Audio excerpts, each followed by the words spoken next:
Mabango daw ang pang-amoy ng mga aswang. Ang amoy ng buntis. Gustong-gusto nilang kumain ng mga sanggol na nasa sinapupunan pa lang. Ingat po kayo sa paglabas-labas ninyo. Ito, para sa inyo, pangontra. Tigilan mo na ako! Dahil hindi mo makukuha ang anak ko! Hindi ako papayag na makuha siya ng demonyong katulad mo! Kwentong Takip Silim. Para sa mga mahilig sa kwentong aswang, subaybayan ang aming bagong channel, Aswang Diaries. Aswang Diaries. Pasukin ang mga nakakakilabot na mundo ng mga aswang. Aswang Diaries. Bago natin simulan ang kwento, please like and share the video at huwag na ding kalimutang mag-subscribe.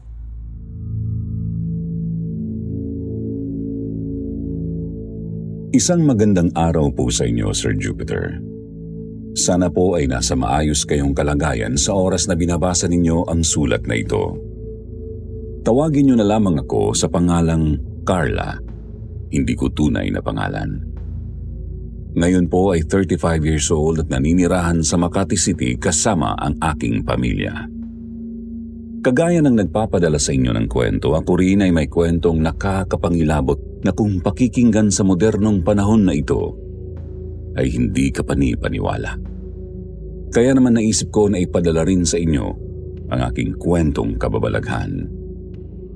Sana nga po gawa lamang ng aking imahinasyon ang mga nangyaring iyon sa akin, pero hindi. Totoo lahat ng iyon at hanggang ngayon ay hindi ko pa rin nakakalimutan ang bawat detalye ng pangyayari. Isang nakakatakot na karanasan na mukhang hindi ko na makakalimutan habang ako'y nabubuhay. Nangyari ito nung ako'y 29 years old pa lang. Maaga akong nagpakasal sa aking unang asawa na si Matt.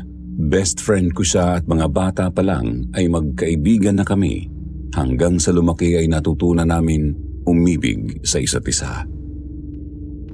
Ngunit 2 taon matapos namin ikasal ay hindi kami nabiyayaan ng anak. Ayon sa doktor ay walang kakayanan ng asawa ko na bigyan ako ng anak. Pagkatapos naman ng 1 buwan, biglang pumanaw ang asawa ko dahil sa aksidente. Buhay pa ito nang maitakbo sa ospital. Nakausap ko pa siya doon ngunit hindi rin siya nagtagal. Napakasakit sa akin ang nangyari.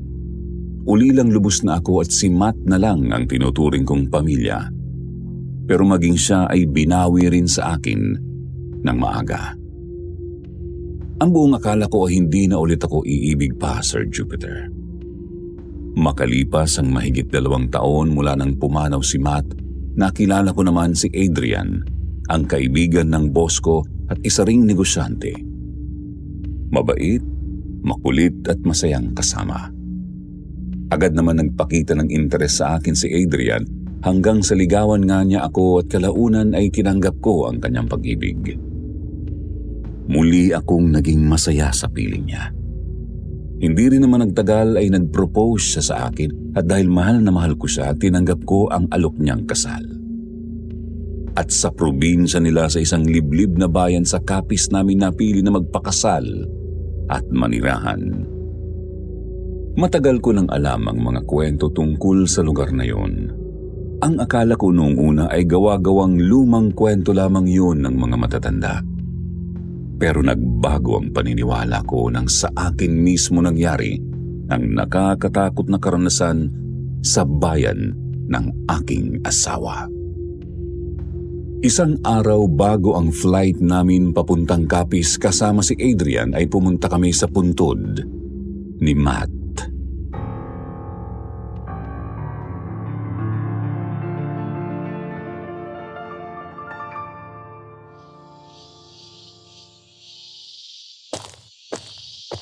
Kumusta ka na dyan sa langit, Han? Siguradong masaya at tahimik ka na dyan. Kasama ko pala si Adrian. Naipakilala ko na siya sa'yo noon, di ba? Matt, gusto ko lang sabihin sa'yo na ikakasal na kami. Tinanggap ko ang alok ng kasal. Mahal ko si Adrian, Matt. Tinupad ko ang pangako ko sa'yo noon. Bago ka nawala. Na magmamahal ulit ako. Salamat dahil hindi mo ipinagkait sa akin na maging masaya ulit. Hindi kita makakalimutan, Matt. I will always love you, Han. Pare, huwag kang mag-alala. I'll take it from here. Ako na bahala kay Carla. Aalagaan at mamahalin ko siya ng masigit pa sa pagmamahal at pag-aalaga na binigay mo sa kanya. Poprotektahan ko siya hanggang sa huling sandali ng buhay ko. Pagpahinga ka na dyan. Kung nabubuhay pa siya, sa tingin ko, magkakasundo kayo. Sa tingin mo? Kaso baka mag-away kami. Bakit naman? Kasasabi ko lang na magkakasundo kayo eh. Eh syempre, pareho kaming may gusto sa'yo. Check na pag-aagawan ka namin. Oo nga, no? Ang ganda ko naman. Maganda ka naman talaga eh. Halika na. Ang mabuti pa ay bumalik na tayo sa bahay. Dahil hindi pa tayo tapos mag-impake. Daan muna tayo sa mall. Bibili pa ako ng pasalubong sa mami mo.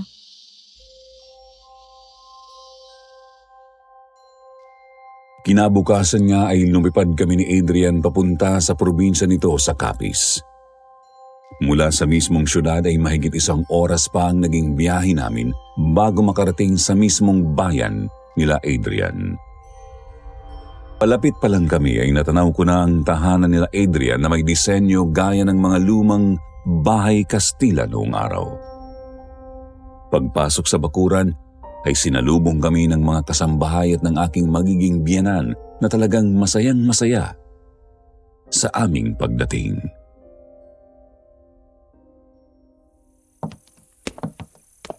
Naku! Sa wakas! Nandito na rin ang maganda kong manugang. Hello, mami. Kumusta po? Naku, eto. At kanina pa ako naghihintay sa inyo. Kanina pa nga po masyadong aligaga itong si Lola Alicia eh. Uy! Itong batang to. Binubuking mo naman ako. Eto na ba si Yan? Yung apo ni Mang Johnny? Ay, siya nga. Dito na rin nakatira yan. At hindi mahiwalay sa lolo niya. Hello po, Kuya Adrian. Hi, Ate Carla. Hi, Yan. Sir, kung may kailangan ho kayo, iutos nyo na lang po sa apo ko. At masipag yan at maabilidad. Matalino. Manang-mana sa inyo. O siya, pumasok na kayo. Tsak na pagod kayo sa biyahe.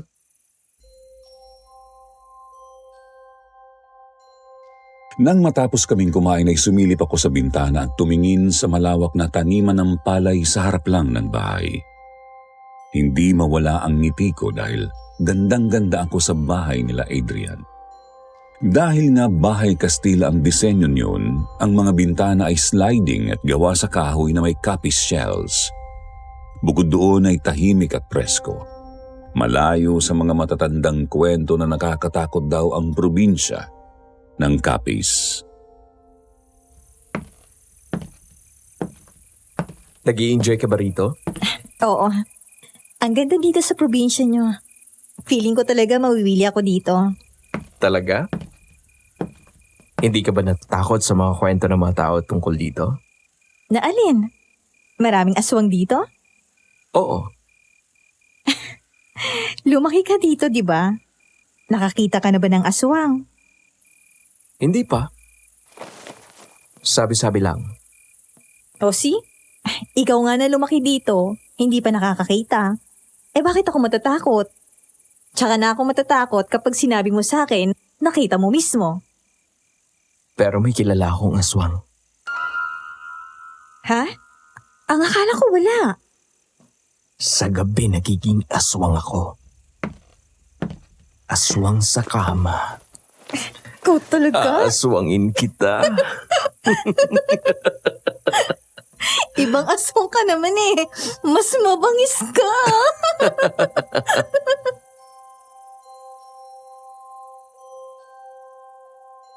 Mula pa pagkabata sa Maynila na ako lumaki kaya sabik ako na maranasan ang buhay probinsya lalo na at doon din kami ikakasal ni Adrian sa mismong araw na piyesta ng kanilang bayan.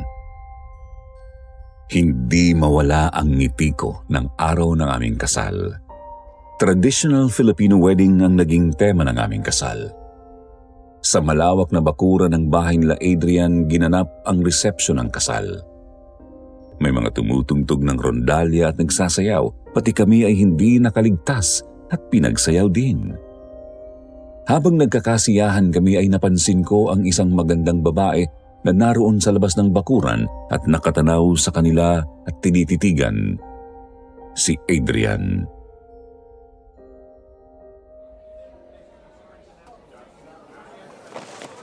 Love, kilala mo yung babaeng yon? Sinong babae? Ayun oh, yung nasa labas ng bakuran. Yung nakaitim na dress na may itim na shawl. Hindi, bakit? Wala lang. Titig na titig kasi sa'yo eh. Naisip ko lang kasi na baka mamaya ex mo pala. Ano ba yung pinagsasasabi mo, love? Eh kasi naman, kung makatingin sa'yo parang hinuhubaran ka. Halika nga dito. Hindi ko yun kilala, okay? Wala akong naging girlfriend dito sa probinsya. Tsaka mas maganda ka dun. Kaya nga kita pinakasalan eh. Tsaka ikaw lang ang pwedeng maghubad sa akin mamayang gabi.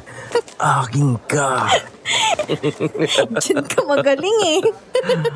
Oh, inamin mo rin na magaling ako. Ay naku.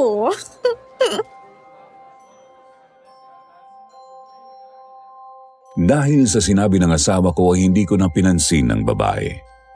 Ilang sandali pa, nang muli akong lumingon, wala na ito doon. Kinaumagahan ay sinalubong ako ng magandang ngiti ng aking biyenan.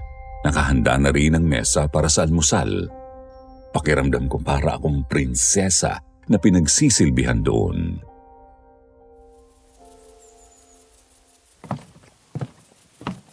Good morning po, Mami. Good morning din. Mabuti naman at gising ka na dahil pinahanda ko ng almusal. Ang asawa mo, bumangon na? Opo, nagbibihis na lang. Maya-maya ay dumating na rin si Adrian at sinamahan kaming kumain.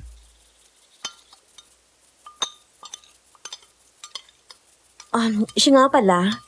Pagkatapos nito ay pupunta kami ni Johnny sa palengke. May gusto ba kayong ipabili? Mami, seafoods. Naibida ko dito kay Carla na masarap ang seafoods dito sa atin. Paborito niya yun eh. Ay, totoo yun. Sige, huwag kang mag-alala at bibili ako. Love, sama na lang tayo kay Mami sa palengke. Wala pa naman akong gagawin eh. Hindi mo pa ako na ipapasyal dito sa lugar nyo. Oh, sige love. Oh, Mami, na lang daw pala kami. Oh, sige. Mainam nga para mabili mo ang gusto mo. Pero teka anak, wala pa ba akong apo? Mami, katatapos lang ng kasal kahapon. Ano palagay niyo sa amin na aso? Itong batang to, puro kalokohan. Ang ibig kong sabihin, bago ang kasal, don't tell me na. Hindi pa kayo alam mo na. Mami naman. Pati yan tinatanong ninyo? Tsaka saan mo naman natutunan yung ganyang salita? Aba, edi sa mga kabataan. Naririnig ko. Saka nagtatanong lang naman ako eh. Wala pa po. Naku Carla, pagpasensyahan mo na ako ha. Sabik na sabik lang talaga ako magkaroon ng apo. Okay lang po. Kahit naman po ako, gusto ko na rin agad magka-baby. Kaya wag kang masyadong magpapagod sa trabaho mo ha. Mabuti na lang at online ang trabaho mo. At least, nandito ka lang sa bahay. Hindi ka mapapagod kakabiyahe. Oo nga po. Kaya kahit paano, nakakatulong ako sa inyo sa ibang gawain dito sa bahay. Oo nga eh. O siya, Bilisan na natin kumain at baka tayo ay maubusan ng mga sariwang seafoods.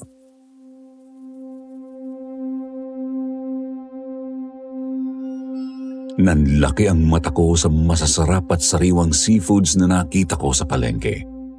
Ang sabi sa nabasa ko sa internet, ang Capiz daw ang seafood capital ng Pilipinas. Napakapalad ko dahil spoiled ako sa asawa at biyenan ko. Mula nang dumating ako doon ay talagang alagang-alaga nila ako, lalo na siguro kapag nabuntis na ako.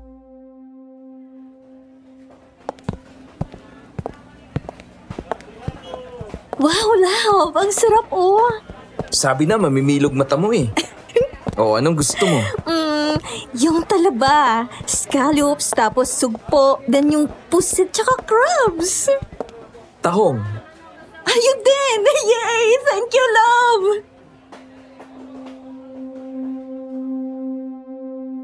Matapos bumili ng seafoods at mga karne ay bumili sila ng mga gulay. Pabalik na sila ng sasakyan nang madaanan nila ang isang may edad na babaeng nagtitinda ng kakanin. Love, sandali lang ah. Bibili lang ako ng kakanin. Sige. Gusto mo? No thanks. Alam mo naman, hindi ako mahilig sa kakanin. Oo nga pala. Manang, good morning po. Pabili po ako nito. Ay, ilan ang gusto mo, Iha? Bigyan niyo po ako ng 5. Saan ho gawa ito? Sa malagkit na bigas, anak. Tapos yung nasa ibabaw, bukayo yan. Kung kumakain ka ng palitaw, parang kapareho nun ang lasa niyan. Talaga po? Masarap po yan. Sandali. Parang bago ka lang dito. Ngayon lang kita nakita. Dayo ka ba dito? Opo, yung asawa ko pong taga rito. Dito po kami nagpakasal. Ay, ganun ba? Ang ganda mo, Iha. Ay, yun bang asawa mo? Opo. Napakagwapo. Bagay kayo. Salamat po. Ako nga pala si Dolores. Anong pangalan mo? Nice to meet you po. Ako naman po si Carla. Carla. Love. Oh. Halika na, naghihintay na sila mami sa sasakyan. Sige po, Aling Dolores. Una na po ako. Bibili na lang po ulit ako pagbalik ko. Lumipas ang ilang araw ay nanatili kami doon sa Capiz. Ang unang plano namin ay doon na kami maninirahan kapag nagustuhan ko doon sa bayan nila. Si Adrian ang hahawak ng ilang negosyo ng pamilya nito habang ako naman ay hindi muna nag-resign at pinayagan mag-work from home ng boss ko. Ang araw na yon ay dumating ang kababata ni Adrian na si Ricky na kakauwi lang mula sa Australia. Nag-iinuman ang mga ito doon sa garden habang ako naman ay nasa kwarto namin at nakaharap ako sa laptop at nagtatrabaho. Mula sa bintana, naririnig ko ang kwentuhan nilang magkaibigan. Congrats, pare. Cheers! Salamat pare. Pasensya ka na kung hindi ako nakaabot sa kasal mo. Okay lang, naiintindihan ko. Ayos ang misis mo. Ang bait at maganda pa. Naman. Pipili ba ako ng hindi mabait at maganda? Nga pala. Kailan ang balik mo sa Australia? Hindi na ako babalik doon. Aayusin ko na yung papeles ko. Susunod ako sa girlfriend ko sa US. Doon na rin ako titira kasama siya. Baka doon na rin kami magpakasal. Magpo-propose na nga ako pagdating doon eh. Wow! Totoo ba yan? Going straight ka na? Uy! Loyal ka na? Ano ka? Matagal na akong luyan. Ulol. Ako nga wag mong niloloko. Kilala kita mula pa pagkabata natin, pare. Hindi ka loyal. Ako na nagsasabi sa'yo. Eto naman eh. Siyempre habang hindi pa kasal, no? Sayang naman ang chance. Daming magaganda dyan. Ikaw talaga. Kapag ikaw dinapuan ng karma, makikita mo. Pare naman, karma ang takot sa akin. Bahala ka nga. Basta ako, Si Carla lang ang pinakamagandang babae sa mundo.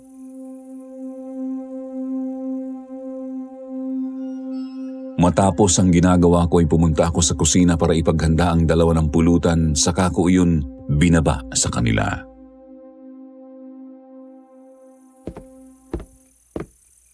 Kuya, naririnig kong usapan niyo, love. Baka mamaya gumaya ka dyan kay Ricardo. Love, ako pa ba? Napatunayan mo na kung gaano ako kaloyal. Sa'yo lang ako. Oo nga naman, Mare. Huwag kang mag-alala. Wala kaming pakialaman ng trip sa buhay. Oh, kita mo na?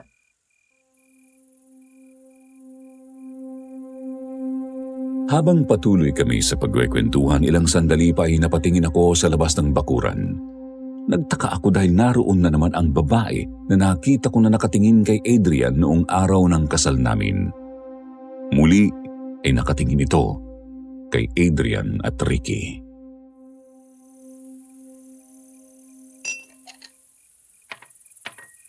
Love, tingnan mo.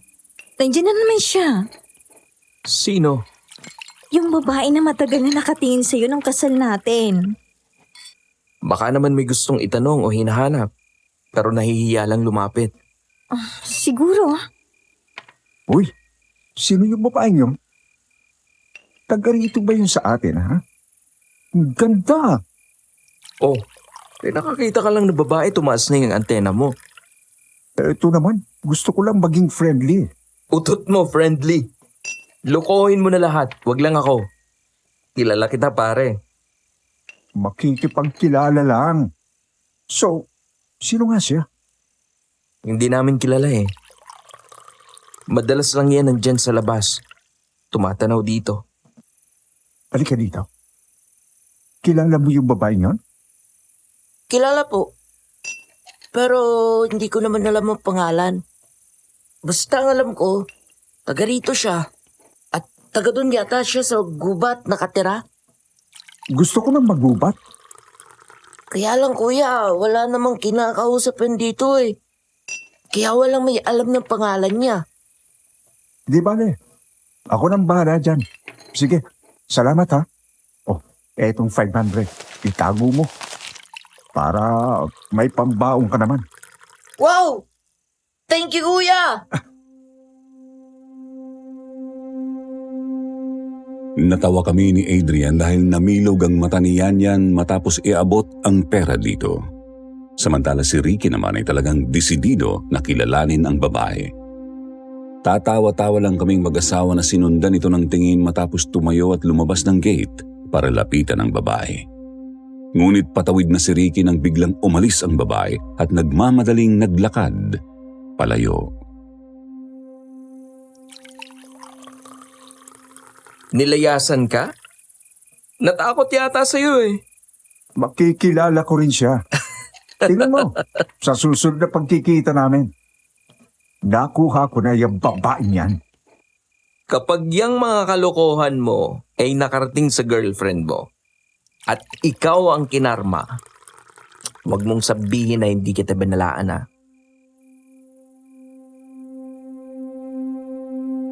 Abala ako sa ginagawang trabaho sa laptop habang naroon sa sala nang maulinigan ko na ang boses ni Yanyan na may kinikwento sa mga kasambahay at sa aking biyanan. Nakita ko talaga lolo. Ate Inday, yung matandang babae, naging malaking aso. Habang naglalakad papasok ng kakahuyan.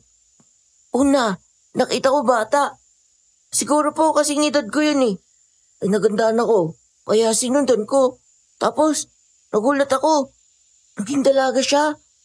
Tapos naging matandang babae. Tapos naging sobrang tanda na. Tapos naging malaking aso. Tapos naging malaking baboy ramo. Kamukha niya yung babae na laging nakatayo sa tapat natin. Nagpunta ka na naman bata ka doon sa gubat. Eh di ba't ka bilin-bilinan ko sa iyo na huwag kang pupunta doon? Tsaka tigilan mo na nga yung sinasabi mo dyan. Ang hilig-hilig mo kasing ba doon na nakatatakot. Kaya kung ano-ano yung nasa isip mo, baka nababalik mata ka lang. Hindi po, lolo. Totoo pong sinasabi ko. Swear to God hope to die. Text man! Naging aso malaki talaga yung matandang babae. Kung totoo man ang sinasabi mo yan, abay dapat huwag ka nang pupunta doon. Maaaring hindi pa tayo nakikita ngayong panahon natin ng aswang. Pero ang kwento sa akin ng nanay at tatay ko ay sadyang meron daw aswang. Kaya nga nabuo ang kwento tungkol sa kanila dahil nangyari talaga nung araw. Pasalamat ka at hindi ka niya nakita o naamoy. Malakas ang pang-amoy ng mga aswang. At kung talagang may aswang, dapat ay may maaamoy ka na masangsang. Parang naaagnas na bangkay. Ngayon nakaligtas ka, baka sa susunod, matsyempohan ka na at ikapahamak mo pa. Kaya wag na wag kang pupunta doon, ha? Opo, Lola Alicia. Dahil sa narinig ko na curious ako at sandaling tumayo mula sa aking ginagawa at nagpunta sa kusina. Dati ko pang naririnig ang kwento na may mga aswang sa Capiz pero wala pa naman akong nakita sa internet na ebidensya na totoo nga ang mga ito. Totoong may aswang dito? Naglingunan sila sa akin at halatang bahagyang nagulat matapos kong magsalita. Ay, anak, nandiyan ka pala. Masyado ba kaming maingay? Pasensya ka na at naabala ka namin sa trabaho mo. Hindi po, Mami. Okay lang. Nag-curious lang ako sa pinagkakwentuhan nyo. May aswang talaga dito? Ang akala ko folklore lang yon. Kwento ng mga matatanda. Pero sa tagal kong nakatira dito, wala naman ako nababalita na may aswang. Tahimik naman ang bayan na to. Pero may mga kaso na nawawalang binata dito. Siguro, 1 hanggang 3 o kada taon. Yung mga naliligaw sa gubat at hindi nakababalik ng buhay. Ang sabi ng mga tao sa bayan, pinatay daw ng mga mababangis na hayop sa gubat. Yung iba naman sabi, aswang, pero wala namang ebidensya nagpapatunay na may aswang nga. Aswang nga po kasi yung pumatay dun, Lolo. Hindi basta hayop. Tao na nagpalit anyo ng hayop. Aswang! Tumigil ka nga dyan at baka matakot si Ma'am Carla mo sa mga sinasabi mo. Wag po kayong mag-alala, Mang Johnny. Hindi naman po ako matatakutin. Pero yan. Totoo talaga yung sinabi mo? Opo, ate. Kitang-kita po ng dalawang mata ko. Umaga po yun nung nakita ko. Kaya hindi ako pwede magkamali. Baka sa gubat nakatira yung aswang. Doon nga po. Nakita ko pa nga po kung saan siya nakatira eh. Doon sa pinakadulo ng gubat. Ay, naku, tignan mo, ikaw na bata ka. Ang layo na ng nararating mo. Mamaya mo'y maligaw ka doon. Sinabihan na kita na huwag kang pupunta doon. Paano ka naman nakasiguro dyan? Hula ko lang po. Ganun daw kasi ang aswang eh. Kaya nilang maganyang matanda. O magandang dalaga. O madalas hayop. Karaniwan baboy ramo o kaya malaking aso. Nagpapakita sila sa bibigtamay nila. Ay, naku, ma'am. Huwag kayong maniniwala dyan. At napakalaboy niyan. Kaya kung ano-ano napupulot na kwento sa daan. Nakakalibang nga pong kausap si Yan eh. Sandali nga. Yun bang sinasabi mong matandang babae na nakita mo ay namumukhaan mo? Taga rito ba siya sa atin? Ang alam ko po, taga rito sa atin yun eh. Palagi ko siyang nakikita palakad-lakad dito sa atin. Pero wala naman pong nakakaalam ang pangalan niya. Kung totoo man yan o hindi, mag-iingat ka pa rin. Kayong lahat dito. Tao nga kayang pumatay ng kapwa. Aswang pa kaya? Oh, yan. Sabihin na natin na totoo ang nakita mo. Siguro naman, hindi ka na babalik doon ngayon dahil alam mo ng delikadong gubat. Huwag ka kung saan-saan pumupunta para hindi mag-alala sa mga tao dito. Lalo ng lolo mo. Opo, Ate Carla. Lagpas 2 buwan na mula nang ikasal kami ni Adrian at manirahan sa bayan nila sa Capiz. Sa kabila ng mga naririnig kong kwento tungkol sa mga aswang ay wala naman akong nararanasan na nakakatakot. Kaya inisip ko na baka nga matatandang kwento lang ang tungkol sa mga aswang. Habang abala si Adrian sa negosyo ng pamilya nila doon sa probinsya at ako naman ay busy sa trabaho ko online. Isang maagang biyaya ang dumating sa aming mag-asawa. Bago ang umagang yun ay napansin ko na ilang araw na ang lumipas mula ng petsa na dapat ay darating ang buwan ng dalaw ko. Bukod doon ay palaging masama ang pakiramdam ko at madalas nahihilo. Kaya naman naisip ko na baka buntis ako. Nang araw na gamitin ko ang pregnancy test para kumpirmahin kung totoo ang hinala ko, talagang naiyak ako sa sobrang tuwa dahil positive ang lumabas sa test. Umiiyak ako nang lumabas sa kwarto para puntahan si Adrian na nasa sala at kausap ang aking biyanan.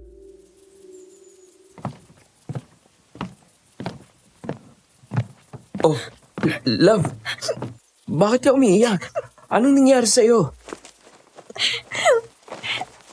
Love, di ba palaging masamang pakiramdam ko nitong mga nakalipas na araw? Pala nang sabi na ilang araw na akong delayed. Kaya kanina, nagpabili ako ng pregnancy test kinamanang. Tapos, tingnan mo oh. Nag-positive. Buntis ako, love. Buntis ka? Totoo ba yung sinasabi mo? Magkakaanak na tayo? Oo, love. Magkaka-baby na tayo.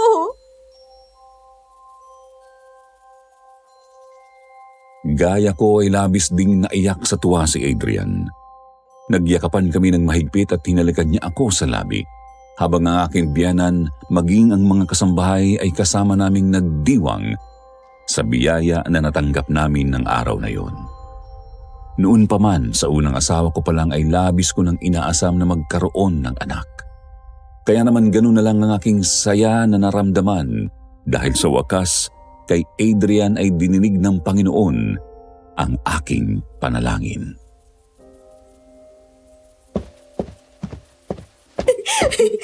Magkakaupo na ulit ako! Mga kapitbahay! Magiging lola na ulit ako! Ang mabuti pa, tatawagan ko yung pinsan ko na Obigaini para makapagpa-check up na tayo ngayon din. Oo nga naman, Iha. Magbihis ka na para makapunta na kayo kaagad sa klinik. Ako naman ay ibabalita ko ang nangyari sa kapatid mo. Nabuntis ka. Love, basta ha, kahit anong gusto mong kainin, sabihin mo lang. Kahit madaling araw, lalabas ako para hanapin yon. Muli kaming naiyak dahil sa sobrang tuwa at mahigpit na niyakap ang isa't isa. Pangako, love. Aalagaan ko kayo ng baby natin. Puprotektahan ko kayo. I love you, love. I love you so much too, love. Mula nang makilala ko si Adrian hanggang sa ikasal kami, ang malaman na nagbunga ang aming pagmamahala ng isang supling ay isa na sa pinakamasayang araw para sa amin. Wala akong kaalam-alam na masusubukan ang tibay ng aming pagsasama, pagmamahalan at pananampalataya sa Diyos sa mga sumunod na araw dahil sa sunod-sunod na kababalaghan na aming naranasan. Sa paglipas ng mga araw, mas ramdam ko ang pagbabago sa akin dahil sa pagbubuntis ko. Mas naging clingy ako sa asawa ko at gusto ko na palagi siyang nakikita. Naiinis ako kapag matagal ko siyang hindi nakikita. Lumakas din ang cravings ko at kung ano-ano ang gusto kong kainin. Naging mas matalas din ang pang-amoy ko sa lahat, gaya ng araw na yun na nagising ako matapos mag-siesta dahil gusto ko ng kakanin at paglabas ay unang hinanap ko ay si Adrian. Love? Oh, nak. Gising ka na pala? Nasaan po si Adrian, Mami? pumunta sandali dun sa bayan. Sa shop. At may inuutos ako. Bakit? May kailangan ka ba? Gusto ko po sana ng kakanin eh. Yung inday-inday? Sige. Magpapaluto ako. Ay, hindi na po. Ang hinahanap ko kasing lasa yung dun sa nagtitinda sa palengke. Aba, hapon na kasi, nak. Baka mamaya wala nang tinda ng ganitong oras. Di bali po, Mami. Puntahan ko na lang po sa palengke. Diretso na rin po ako kay Adrian. Aba, baka mapagod ka. Hindi po, ayos lang ako. Gusto ko nga po na maglakad-lakad dahil palagi na lang ako narito sa bahay. O sige, magpasama ka kay Mang Johnny para siya ang magmaneho ng tricycle. Kaya lang ay mag-ingat ka. Umuwi kayo bago magdilim, ha? Bakit po? Tungkol ba ito sa mga aswang? Akala ko hindi kayo naniniwala. Wala namang mawawala kung susundin natin. Basta umuwi kayo kaagad bago gumabi, ha? Opo. Ay, ayan na pala si Yanyan eh. Nakauwi na galing sa school. Yanyan, halika. Sama ka sa akin sa bayan. Sige po ate, magbibihis lang po ako saglit. Nasa labas na kami ni Mang Johnny at naghihintay na ako kay Yanyan sa loob ng tricycle nang mapansin ko ang babaeng palagi kong nakikitang nakatingin doon sa bahay. Pero hindi gaya noon na nakikita niya ito tuwing naroon lamang si Adrian. Ngayon ay kahit wala ang asawa ko, naroon ito at sa kanya naman nakatingin.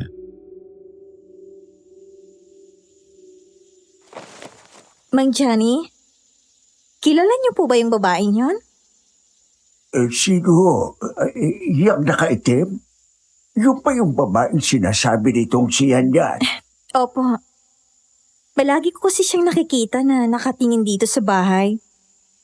Nung una nga, akala ko may gusto kay Adrian eh. Pero nitong mga huli, kahit wala ang asawa ko, nariyan pa rin siya. At sa akin naman nakatingin, ang weird niya. Naku, baka masamang loob yan at nagmamanman. Teka sandali ho. At lalapitan ko.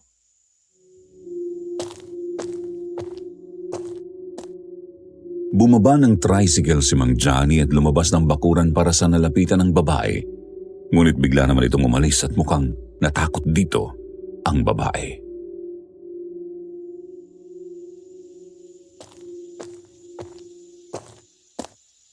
Umalis.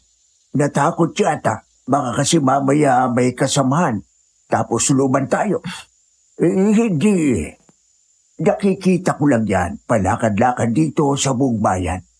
Hayaan mo kapag bumalik yan dito, report na po natin sa mga pulis.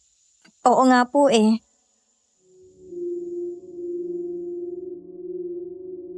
Maya-maya ay dumating na si Yanyan at saka kami umalis papuntang bayan. Pagdating ko sa palengke, laking tuwa ko dahil natagpuan ko doon si Aling Dolores na nagtitinda ng mga kakanin. Bumaba kami ng tricycle ni Yanyan at lumapit kami dito.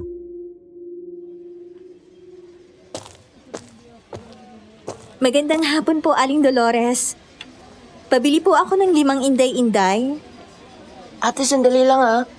May bibilin lang ako saglit doon para sa project namin. Magluluto kasi kami bukas sa school eh. Sige, bumalik ka kaagad na. Magandang hapon naman. Ba't mukhang lalo kayatang gumaganda ngayon? Salamat po. Matapos nitong ibalot ang biniling kakanin ay agad kong iniabot ang bayad. Ngunit nagtaka ako dahil pagkakuha nito sa bayad ay hinawakan ni Aling Dolores ang kamay ko at inamoy yun. Ilang buwan na yung ipinagbubuntis mo, Ira. At saka ang bango mo naman. Ano bang tawag dyan sa pabango na gamit mo?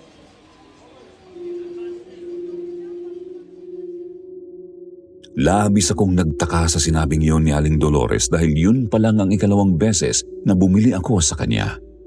Kaya sigurado ako na hindi ko pa nasasabi dito na buntis ako. Isa pa ay hindi naman kami ganun ka-close para sabihin ko sa kanya ang tungkol sa nangyayari sa buhay ko dahil isang beses ko pa lang siya nakausap.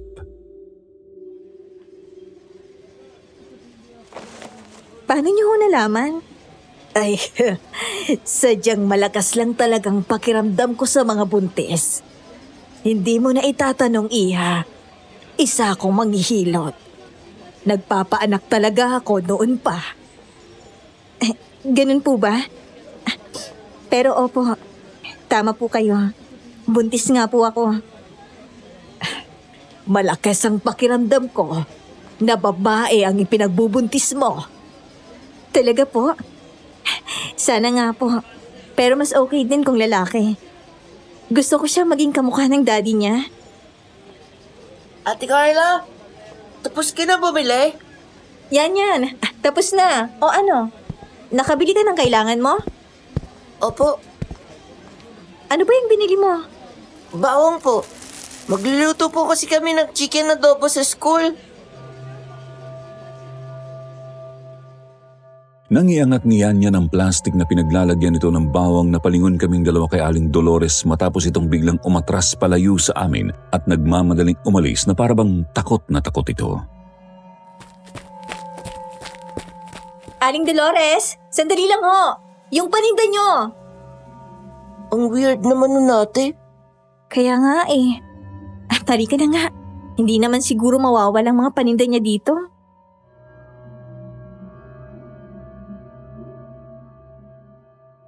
Isang gabi ay bigla akong nakaramdam ng kakaiba, Sir Jupiter.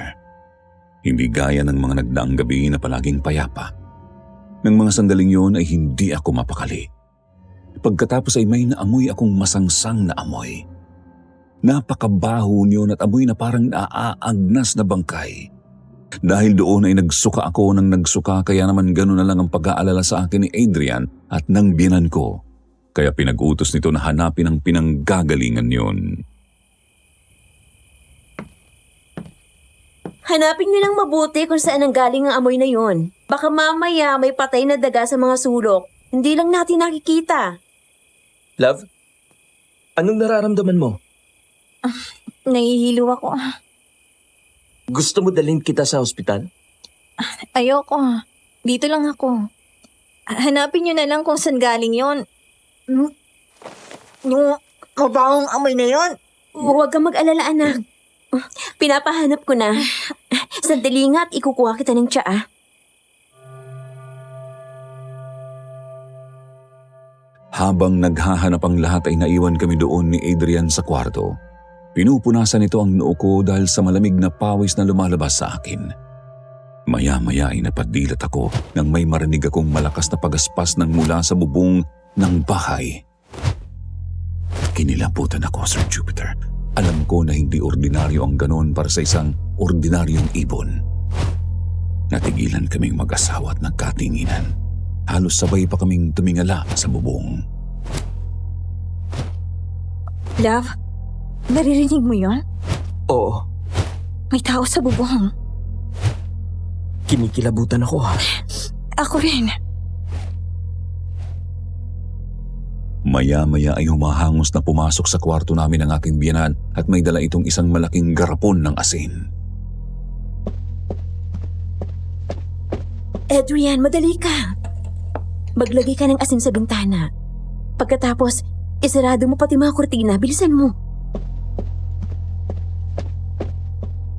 Nagmamadaling sinunod nito ang sinabi ng ina habang ako naman ay nagsisimula ng makaramdam ng takot at napahawak sa aking tiyan. Mami, ano bang nangyayari?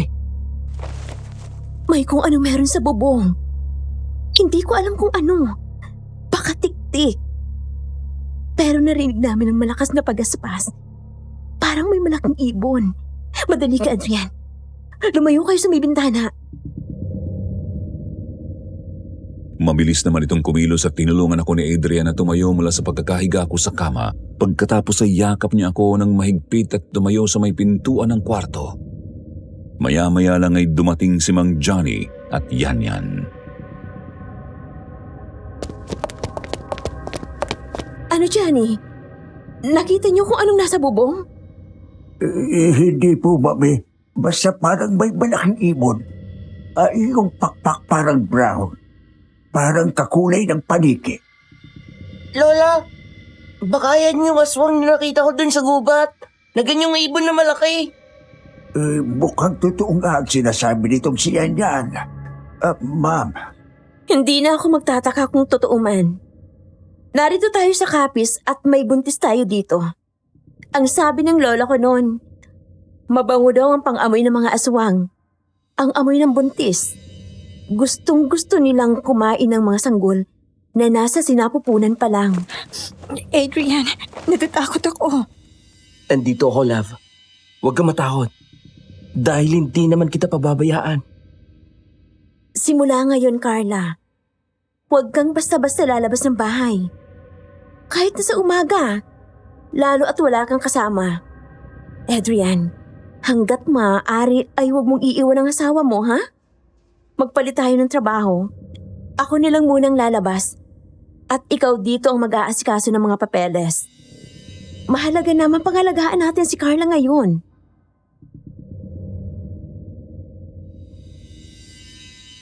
Nang mga sumunod na araw ay naging usap-usapan sa buong bayan ang kababalaghan na nangyari noong nagdaang gabi. Hindi lang pala kami ang nakarinig ng malakas na pagaspas ng animo isang malaking ibon noong gabing yun. May mga sabi-sabi ang mga kapitbahay na tik-tik daw at may iba pang nagsabi na manananggal daw. Sa kabila ng mga samut-saring kwento ng mga tao ay walang kahit sino ang nakapagsabi na nakita mismo ng kanilang mga mata ang nilalang na yun. Ngunit dahil din sa pangyayaring yun, ang mga kapitbahay namin ay katakot-takot na bilin ang binigay sa akin. Parang sa isang iglap ay dumami ang nag-aalaga sa akin. May mga nagbibigay pa nga ng mga prutas at iba't ibang pagkain. Huwag lang daw akong lumabas ng bahay. Hindi ko akalain na sa ganitong pagkakataon ay makikita ang pagdadamayan ng mga tao sa liblib na bayan na ito. Nako, ang dami namang pagkain ito. Ang sasarap nga, love eh. Lalo yung mga prutas. Kumain ka lang ng kumain, love. Para naman lumakas kayo ni baby. Eh paano kapag may gusto akong kainin na wala dito? Sabihin mo lang sa akin. Para maibili kita. Talaga? Oo naman, love. Kahit ano. Kahit sa gabi, maghahanap ako para sa'yo. Napakaswerte ko talaga sa asawa ko. Spoiled na spoiled ako. Siyempre. Mahal na mahal ko kayo ng baby natin. Kahit ano, walang aswang ang makakapigil sa akin. Carla, may naghahanap po sa inyo. Nagtataka na nagkatinginan kami ni Adrian dahil wala naman akong kakilala masyado doon para may bumisita sa akin. Sino daw ho? Yung suki mo daw sa kakanin. Dolores daw ang pangalan niya. Lalo akong nagtaka dahil hindi ko naman sinabi kay Aling Dolores kung saan ako nakatira para matuntun ako ng ganon. Ako nang lalabas, love. Hindi na, ako na. Kilala ko naman siya. Sasamahan na lang kita. At lumabas na nga kaming dalawa at naroon nga sa labas ng gate si Aling Dolores. Aling Dolores, magandang umaga ho. Anong ginagawa niyo dito? Paano niyo nalaman kung saan ako nakatira? Ay, isang beses kasi naglalakad ako dito. Natanaw kita dyan sa bintana niyo. Narinig ko kasang nangyari. Balita hanggang sa bayan na may aswang daw dito. Sabi po, pero hindi naman namin nakita. Nako, mag-iingat ka anak ha. Siya nga pala, dinalhan kita ng kakanin yung paborito mo. Salamat po. Nag-abala pa po kayo. Walang anuman yon.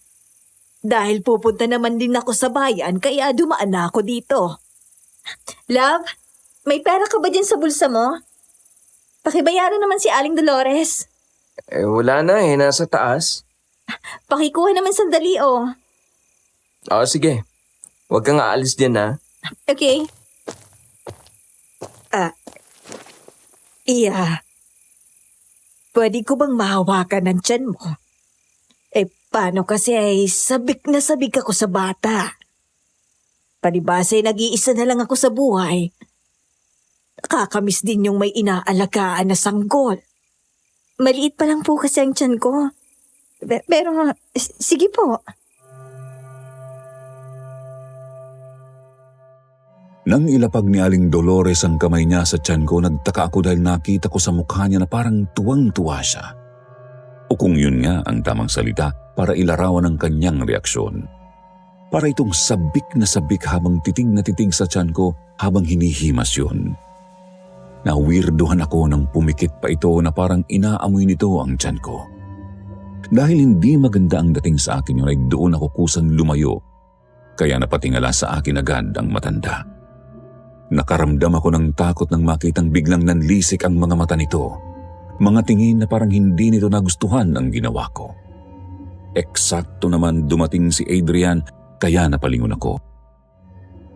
Nang tumingin ako ulit kay Aling Dolores ay bumalik sa maamo at magiliw na ang ngiti nito sa mukha. Ito pong bayad, Aling Dolores. Maraming salamat po. Salamat din, Iha. Bukas ulit. Dadalan kita. Ay, salamat po. Pero okay na ho, kahit wag na. Iba po kasi ang pinaglilihian ko.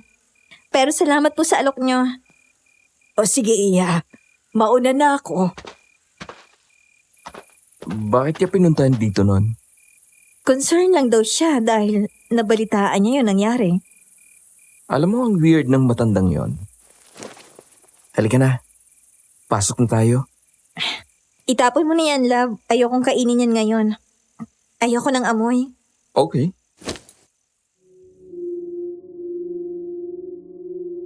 Pumasok na kami ng bahay nang bigla akong matigilan matapos mapansin na naroon kasama ng mga nakakumpol na kapitbahay na nagchichismisan ang magandang babae na madalas nakatingin doon sa bahay. Tumitig lang ito sa kanya ng matagal, pagkatapos ay umalis din. Lumipas ang ilang linggo, matapos ang nakakatakot na karanasan na yon ay hindi na ulit nangyari yun, kaya naman muling kumalma ang mga tao doon sa bayan namin.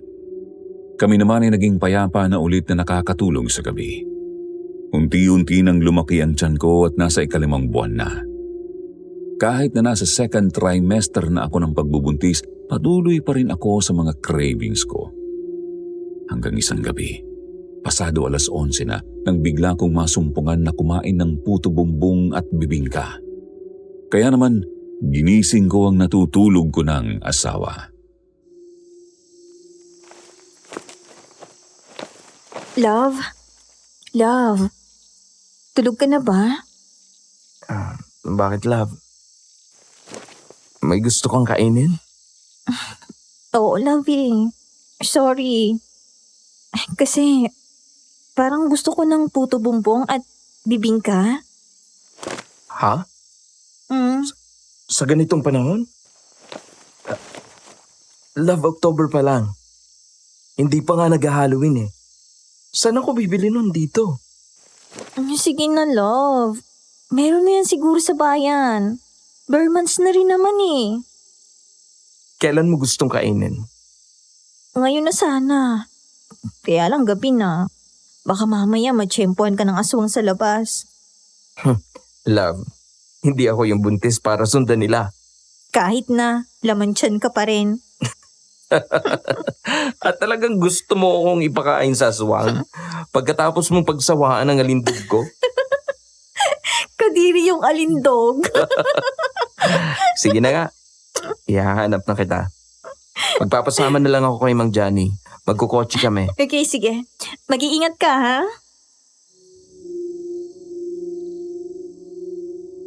Nang lumabas sila Adrian at Mang Johnny, ay hinatid pa ito ni Carla hanggang sa pinto kasama ng biyanan niya. Adrian, Johnny, mag-iingat kayo ha. Wag na wag kayong bababa ng sasakyan kapag may kung anong humarang sa inyo sa daan.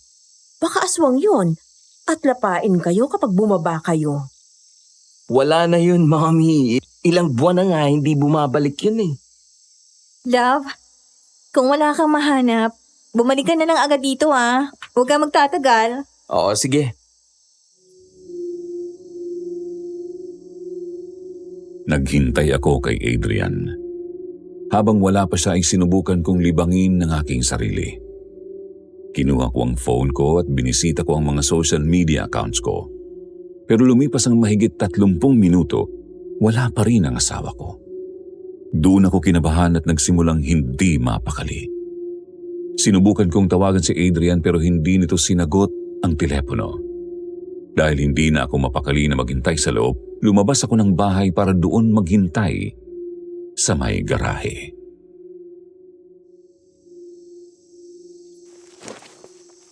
Nasaan na kaya yun? Sabi ko naman kasi kapag walang mahanap, bumalik agad eh. Bakit ko ba kasi pinalabas pa? Naku, love, nasan ka na ba? Ate, pumasok ka na sa loob. Baka mamaya pagalitan ka pa ni Lola Alicia kapag nakita ka nandito sa labas. Hindi ako mapakali eh. Nag-aalala ako sa Kuya Adrian mo. Pabalik na rin yun. Halika nga, samahan mo ako dyan sa labas ng gate. Tatanawin ko lang baka parating na sila. Sinamahan naman ako ni Yanyan at dalawa kaming naghintay. Lumipas ang ilang sandali pero wala pa rin si Adrian at Mang Johnny. Sobra-sobra na ang pag-aalala ko kasabay din ang pagsisisi ko sa sarili ko na kung hindi dahil sa cravings ko, hindi naman lalabas ang asawa ko.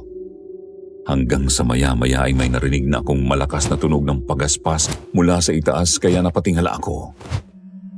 Nangilabot ako nang sumunod na marinig ko ay ang matinis na boses na tumatawa na parang mangkukulam na may kasamang ungol ng halimaw.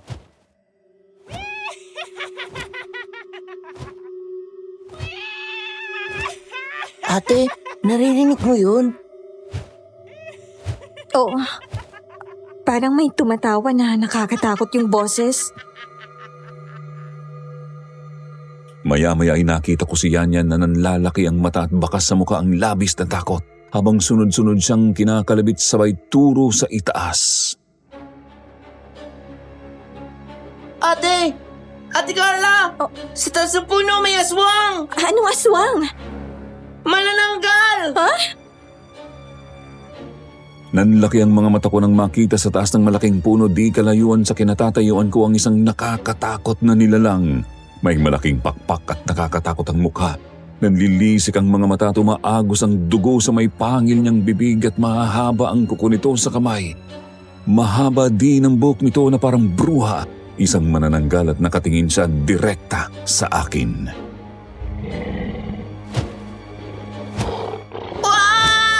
Lola Alicia! May aswang! May manananggal! Mga kapitbahay! May aswang! Diyos ko, manananggal. Carla! Carla, pumasok kayo dito! Bilis! Mami, may manananggal! Awak ang aking tiyan ay mabilis kaming tumakbo ni Yanyan papasok ng gate kasabay ng mabilis na paglipad ng manananggal papunta sa akin. Sa halip na pumasok si Yanyan ay dumampot ito ng isang bato pagkatapos yun ang ipinambalan nito sa tirador. Sakto naman na tinamaan ito sa mukha. Yanyan! Pumasok ka na! Ay, Diyos ko! Bilisan mo! Isarado mo yung mga bintana! Madali kayo! Bago pa ako naabutan ng manananggal ay agad akong nakapasok at naisarado namin ang pinto. Nanginginig at umiiyak ako sa takot na sumiksik sa sulok. Napasigaw ako sa takot dahil naririnig ko pa rin ang malahalimaw nitong ungol, gayon din ang mga kasama namin sa bahay. Panginoon, tulungan niyo kami. Parang niyo ng awa. Anak, magdasal lang tayo. Bilis. Maya-maya pa ay narinig namin na nagkakagulo sa labas ang mga tao. Nagsisigawan ang mga ito habang tila hinahabol ng mga ito ang aswang. Ayun mga kapitbahay! Ayun ang manananggal! Bilisan ninyo! Kailangan mapatay natin yan! Ilang sandali pa ay dumating na si Adrian at Mang Johnny. Humahangos na pumasok sa bahay. Nang makita ko ang aking asawa, umiyak ako sa takot na tumakbo dito palapit at yumakap ng mahigpit. Love, okay ka lang? Adrian, nakita ko. Nakita ko yung aswang. Manananggal siya. Hinabol niya ako. Oo nga po, kuya. Nakita ko rin. Ang pangit niya, kuya. Mukhang impacta. Tahan na. Huwag ka nang umiyak. Nandito na ako. Bakit ka ba kasi lumabas doon, ha, Carla? Hindi ba't bilin ko sa'yo na dumito ka lang? Sorry po, Mami. Nag-aalala kasi ako kay Adrian. Hindi niya sinasagot ang tawag ko. Tapos ang tagal na, pero hindi pa siya bumabalik. Nagganap pa kasi ako ng mabibilan eh. May nakita kami pero maraming bumibili. Tapos yung phone ko naiwan ko sa kotse. Sorry love. Napag-alala tuloy kita. Ano, okay ka lang ba? Opo. Ang mabuti pa ay umakyat ka na sa kwarto mo. Mula ngayon, ha? Kapag kumagat na ang dilim, dapat lahat tayo nandito na sa bahay at dapat sarado ng mga bintana. Kung may gusto kaming kainin, anak, ipapaluto natin sa mga kasambahay. Opo, Mami. Pasensya na po ulit. Huwag mong alalahanin yon. Ang mahalaga ay ligtas kayo ng anak mo. Halika na love. Doon mo na lang kainin itong puto bumbong mo at bibingka. Kinabukasan isang nakakagulat na balita ang sumalubong sa amin, lalo na kay Adrian. Ulitin niyo nga po ang sinabi ninyo, Mang Johnny. Yung pong binata na binilhan natin at bibingka at puto bumbong kagabi. Natagpuan daw pong patay ngayong umaga. Nakita ang katawan doon sa talahiban. Wala na daw laman loob, pati puso ay dinukot. Tingnan mo nga naman ang buhay oh. Kagabi lang, kausap pa natin. Umatake dito yung aswang? Tiyak na iisang aswang lang din ang pumatay sa kanya. Ang sabi pa ng ibang tambay na nakakita sa kanya, huli daw siyang nakita na may kasamang babaeng maganda. Hindi siya nagtagumpay dito. Kaya bumaling siya sa iba para mambiktima. Kailangang magtulong-tulong tayo dito sa bayan para mahanap at mapatay ang aswang na yan. Love, paano kaya kung bumalik na lang tayo sa Manila? Pwede rin naman. May mga negosyo naman tayo sa Manila. Doon mas safe at walang mga aswang na ganito. Kaso kawawa naman sila, Mami, kapag iniwan natin dito. Pag-isipan natin mabuti yan. Ate, huwag kang mag-alala. Sa susunod na umatake yung aswang, may panlaban na tayo. Ano naman yan? Pinakita ni Yan sa akin ang isang maliit na tela na bilog na tinali ng goma ng mahigpit na mahigpit. Asin, at saka pinipit na bawang. Ang sabi ng lola ko, takot daw dito ang mga aswang. Itong gagawin kong bala sa tirador. Apakatalino mo talagang bata ka. Salamat sa palaging pagbabantay sa ate Carla mo. Yan. Wala nga naman po yun, kuya. Alam ko na, love.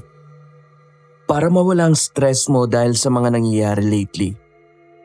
Mag-outing tayo. Meron akong alam na ilog. Medyo malayo dito. Tiyak, ligtas tayo doon. Wala kang dapat alalahanin. Sige, love. Miss ko nang lumabas eh. Kuya, pwedeng sumama? Oo, lahat tayo.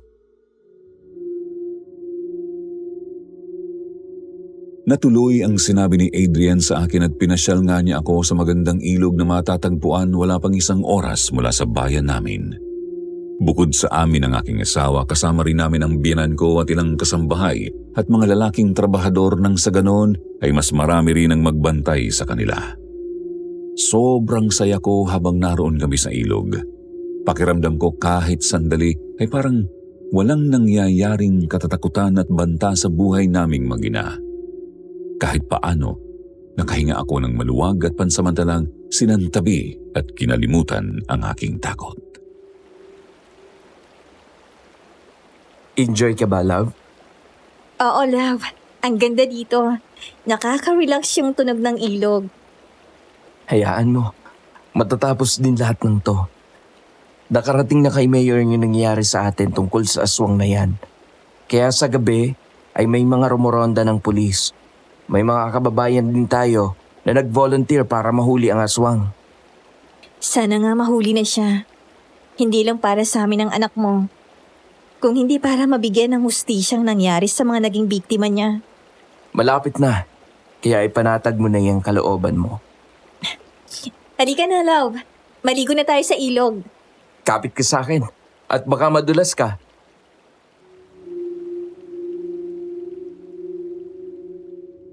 Para akong bata na nagtatampisaw sa tubig habang ang mga kasama namin ay masaya ring naliligo, lalo na si Yanyan, habang ang iba naman ay naghahanda ng aming pagkain. Nang makaramdam kami ng gutom ay saka ako umahon at nagpahinga sa cottage. Love, sandali lang ha. Punta lang ako sa CR. Okay, sige. Balik ka kaagad na.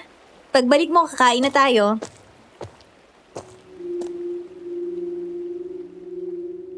Habang hinihintay na bumalik si Adrian ay nagsimula na akong kumain ng paunti-unti hanggang sa magsasampung minuto na ay hindi pa rin bumabalik ang asawa ko.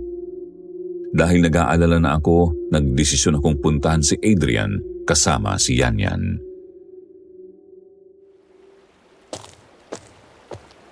Dito po yung CR, ate. Ano ba kasi nangyari dun sa kuya mo at ang tagal? Hindi ko na ituloy ang sinasabi ko ng paglingon ko ay namataan ko si Adrian na naglalakad papasok ng kakahuyan at tila sinusundan ng babae sa unahan nito. Nang lumingon ang babae sa asawa ko ay nakita ko ang nang-aakit ng ngiti nito. Agad ko ring nakilala ang babae. Siya yung madalas na nakatayo sa tapat ng bahay namin at palaging nakatingin sa aming mag-asawa. Agad akong nakaramdam ng selos at galit nang makumpirma ko na ito nga ang sinusundan ni Adrian. Ay, ate, ayun si Kuya Adrian, oh. Halika, sundan natin. Sinundan namin si Adrian at habang naglalakad kami ay panay ang tawag naming dalawa dito. Love? Adrian? Saan ka pupunta? Love? Kuya Adrian! Ngunit kahit anong tawag namin, parang hindi kami naririnig nito at patuloy lang ito sa pagsunod sa magandang babae. Kaya naman nilakasan ko ang boses ko at sumigaw na ako sabay takbo at pinalo ko ito sa balikat. Doon pa lang ito natauhan. Adrian! Napalingon sa akin ang asawa ko. Galit na galit ko siyang pinukol ng masamang tingin. Kitang-kita ko ang gulat sa mga mata niya saka halos sabay kaming tumingin sa babae na tila nagulat nang makita ako. Bumaba ang tingin nito sa tiyan ko bago nagmamadali itong tumakbo palayo. Napalingon ako sa asawa ko na bakas na ang kaba sa mukha nito. Bakit doon kinanggaling sa likod? Ang akala ko... Nang muli akong tumingin sa babae ay malayo na ito pero panay pa rin ang lingon sa amin. Hoy! Babae! Bumalik ka dito! Malanggi ka? Pati asawa ko? Kaya ka pala laging umaaligid sa bahay? Bumalik ka dito! Makikita mong hinahanap mo! Love, tama na. Kumalma ka. Huwag mo ako mapakalma dyan, ha? Nangangatog ako sa galit. Kaya palang tagal mo mag-CR? Mag-CR pala, ha? Yan pala may ibang babae kang kakatagpuin dito? Ano? Hindi, love. Hindi ko kilala yun. Hindi mo kilala pero sinundan mo! Love, maniwala ka sa akin. Paglabas ko ng CR, nakita ko na nasa labas siya at naghihintay. At ang tingin ko sa kanya ay ikaw. Nung magsalita siya, kaboses mo rin. Kaya noong sinabi niya na sumunod ako, sumunod ako. Dahil ang akala ko, ikaw nga siya. Sinong niloko mo? Yun yung babae na madalas nakatanaw sa bahay. Siguro nagkikita na kayo noong pa sa labas eh. Kaya ka rin siguro nag-iya dito para magkita kayo. Kunwari ka pang gusto mo akong ipasyal para mawala ang stress ko, yun pala may iba ka pang pakay dito. Makikipagkita ka lang sa babae mo. At anong gagawin niyo dito sa gubat, ha? Gagawa ng isa pang panganay? Love, wala akong ibang babae. Ikaw lang ang babae sa buhay ko. Hindi kita niloloko. Ewan ko sa'yo. Bahala ka dyan. Yan. Halika na. Love, sandali lang. Maniwala ka naman sa akin. Love! Carla! Ang akala ko talaga ikaw yun! Nagulat ang mga kasama namin nang bumalik ako na humahagulgol ng iyak. Nagmadali akong kunin ang mga gamit ko. Mang Johnny, tara na ho. Ihatid niyo na ako sa bahay. Aba, teka. Ba't ka umiiyak? Anong nangyari? Yung si Adrian, Mami. Huling-huli ko may sinusundan na ibang babae. Papasok sila dun sa gubat. Adrian, kailan ka pa natutong mambabae? Mami, hindi ganun yun. Mag-explain ka dun sa babae mo. Bakit na? Dahil buntis na ako at lumalaki ng katawan ko. Hindi na ako sexy kaya naghahanap ko na ng iba. Dahil pangit na ako. Love, hindi ganun. Ikaw pa rin ang pinakamaganda at sexy sa paningin ko. Maniwala ka naman. Ikaw talaga ang tingin ko doon sa babae. I swear to God! Mang Johnny, tara na. Ihatid niyo na ako sa bahay. Ako nang sasama sa'yo. Mag-usap tayo. Hindi, ayoko. Ayaw kitang makita. Ayaw kitang makasama. Dahil sa sobrang galit at selos ko ay hindi ako nagpapigil at nagpahatid sa bahay kasama si Yanyan. Dahil sa nangyari ay hindi ko kinausap si Adrian. Nagkulong ako sa kwarto habang iyak ng iyak. Sa ganda ng babaeng yun ay bigla kong na-insecure sa sarili ko. Pakiramdam ko ay dambuhala na ako at pumangit hanggang sa pagsapit ng gabi ay patuloy akong sinuyo ng asawa ko.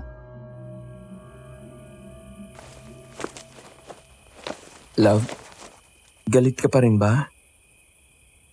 Sorry na.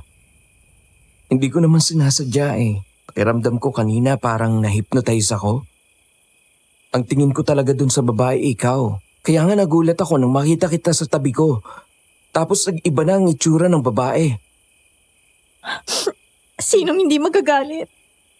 Nakita ko mismo yung asawa ko na sumusunod dun sa babae. Sorry na, love. Please. Hindi ko sinasadya na pagsilosin ka. Maniwala ka sa akin. Yun talaga ang nangyari. Mahal na mahal kita at hindi kita ipagpapalit sa kahit sino mang babae dyan. Malay ko ba? Hindi na ako maganda. Hindi na ako sexy. Ang laki na ng katawan ko. Malay ko ba kung nagsawang ka na sa akin kaya naghahanap ka na lang iba? Love, kilala mo naman ako eh. Ganun ba ako? Hindi ako si Ricky ah. Kung ganun ako ng klase ng lalaki noon pa lang, nagloko na ako. Malay ko. Niyakap ako ni Adrian mula sa likod at patuloy akong nilambing. Huwag ka na magalit, love. Bati na tayo. Hindi na mauulit yun, promise. Magiging aware na ako at hindi na magpapadala sa ganon. Baka mamaya mangkukulang pala yun.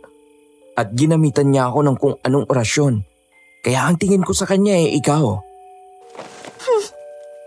Nagpapalusot ka pa. Totoo nga yun, love. Tsaka kahit kailan, hindi magbabagong tingin ko sa'yo.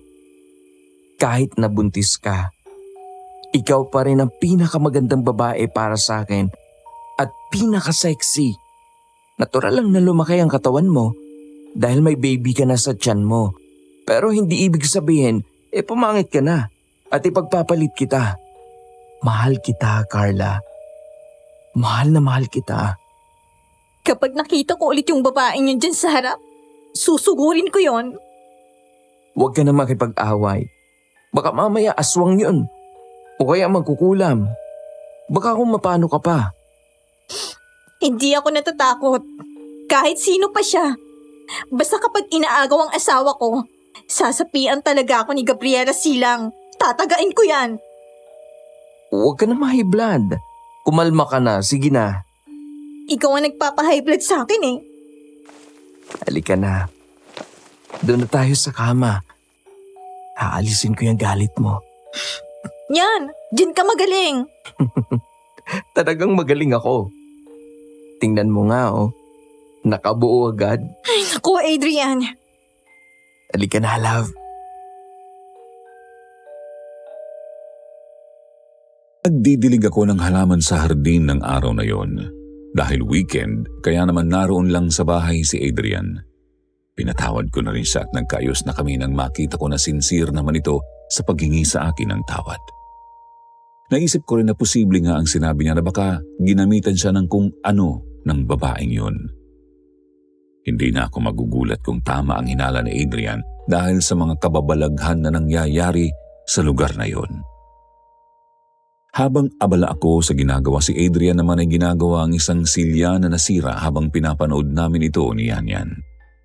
Maya-maya naggulat na lang kami nang makita ko na nasa harap ko na pala si Aling Dolores. Naroon ito sa labas ng bakuran at nakangiti sa akin. Aling Dolores, kanina pa kayo dyan? Hindi ko na malayan ang pagdating nyo. Ay, kadarating ko lang naman. Dinalan kasi kita ng kakanin. Baka gusto mo. Sige ho, doon tayo sa gate.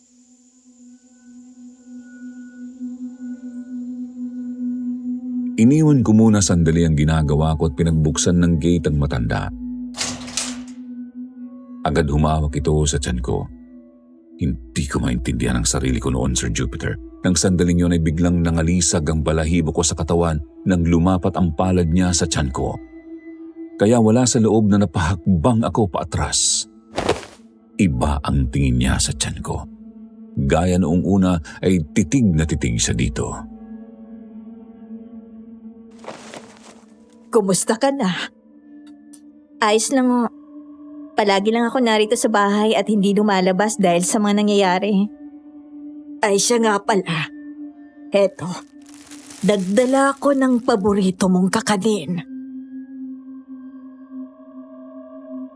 Kukunin ko pa lang sana ang inabot nitong kakanin nang magulat ako matapos biglang hawakan ni Adrian ang kamay ko at nilayo ako mula kay Aling Dolores. Nang, maraming salamat to pero nagluto na rin ako ng kakanin sa bahay. Sa susunod na lang po, bibili ang asawa ko. At saka pupuntahan na lang ho namin kayo sa pwesto ninyo sa bayan. Hindi nyo na po kailangang dumaan dito. Nakakahiya naman at nakakaabala kami.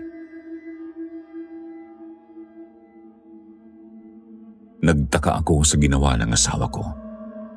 Nang lumingon ako kay Yanyan, nakita ko na parang nanginginig ito sa takot at mahigpit na katikom ang kamay habang nakatitig ito kay Aling Dolores. Maya-maya ay huminga ng malalim ang bata at lumapit ito sa tabi ni Adrian. Manang, ingat po kayo sa paglabas-labas ninyo.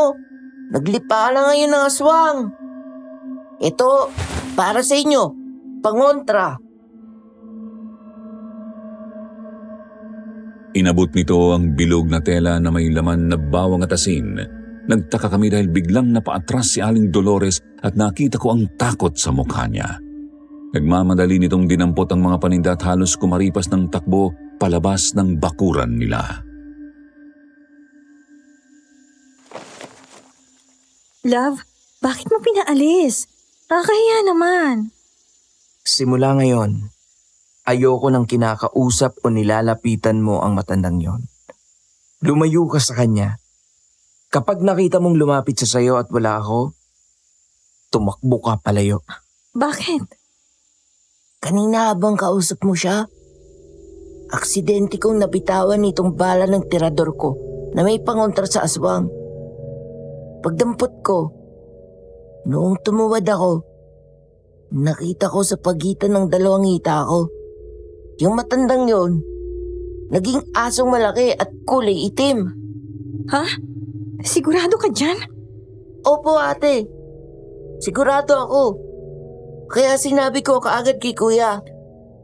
So, ang ibig sabihin ba nun ay... Aswang siya, ate. Isang aswang na kaya magpalit ng anyo. Ang sabi po kasi ng lola ko, malalaman mo daw kapag aswang ang kaharap mo. Kapag tumuwad ka at tiningnan mo siya sa pagitan ng iyong mga hita. Kung anong uling anyo na ginamit niya, yun daw ang makikita mo. Nung binigay ko sa kanya itong bala ng tirador ko, tumakbo siya palayo. Ganun ba? Kaya pala ganun na lang ang tingin niya palagi sa tiyan ko. Mabuti na lang at sinabi agad sa akin ni Yan. Kung hindi baka napahama ka na. Anong gagawin natin? Bakit hindi natin sabihin sa mga pulis? Ako na pong bahala magsabi sa kanila, ate. Pupunta kami ni Lolo mamaya sa bayan eh. Salamat Yan ha. Maaasahan ka talaga sa mga ganitong bagay. Love, ako na magpapatuloy sa ginagawa mo. Pumasok ka na sa loob. Baka matsyempohan ka na naman ng matandang yon. Papasok pa lang sana ako nang magulat kami dahil biglang dumating si Ricky. Kinalampag nito ng gusto ang gate kaya napalabas ulit kami nang wala sa oras. Humahangos at duguan ang leeg at braso dahil sa mga sugat. Sumisigaw at nanginginig sa takot habang pawis na pawis ito. Walang suot na pang itaas, nakapantalon lang at nakayapak. Dahil doon ay naglabasan ng mga tao sa bahay namin pati ang mga kapitbahay. Pare, tulungan mo ako, pare. Anong nangyari sa'yo? Aswang, pare. Yung magandang babaeng nakita natin dito noon, sa tapat ng bahay niyo. Aswang yung pare. Nakita ko. Siya ang may gawa sa akin ito. Teka, paano nangyari yon? Saan kanya inatake? Sa bahay mo ba? Hindi, pare. Nakita ko siyang naglalakad tapos tumingin siya sa akin at ngumiti. Hindi ko alam kung anong nangyari sa akin, pare. Basta namalayang ko na lang ang sarili ko na sumusunod na sa kanya. Parang may magnet na humihila sa akin. At sinusundan ko lang siya hanggang sa makarating kami sa gubat. Pagdating doon, dinala niya ako sa isang maliit na kubo. Doon yata siya nakatira tapos hinaga niya ako sa papag at hinalikan ako. Para akong na-hypnotize na sumusunod lang sa kanya. Nung mahubad ko na yung damit ko, bigla na lang nag-iba ang itsura niya. Una, naging matanda siya. Tapos bumalik sa bata. Bumata yung mukha niya. Tapos nakita ko na may mahaba at matalas siyang pangil. Tsaka ako kinagat sa liig at braso. Tapos naging malaking aso siya, pare. Nakapanlaban ako at nasaksak ko siya sa braso. Kaya tumakbo yung malaking aso paalis. Kaya ako nakatakbo. Pare, tulungan mo ako, pare. Baka balikan niya ako.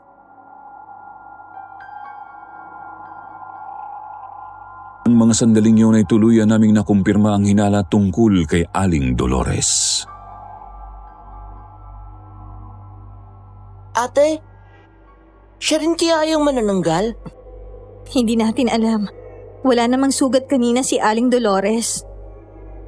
Ang alam ko, ate, ang mga aswang ay kaya maging hayop. Kayang pagalingin ang sarili nila kapag dinilaan nila ang sugat nila. Baka kaya walang sugat yung matandang kanina. Siguro nga. Ang mabuti pa ay pumasok ka na sa loob, love. Sasamahan ko sa ospital si Ricky. Huwag kang lalabas ng bahay, ha? Okay, love. Mag-iingat ka. Tahimik ang gabi. Habang naghihintay ako sa pagbalik ni Adrian ay inabala ko ang aking sarili sa panonood ng videos sa phone. Nakauwi na kanina ang asawa niya galing sa ospital pero dahil sa nangyari kay Ricky, sinamahan ito ang kaibigan sa ospital habang kausap ng mga pulis.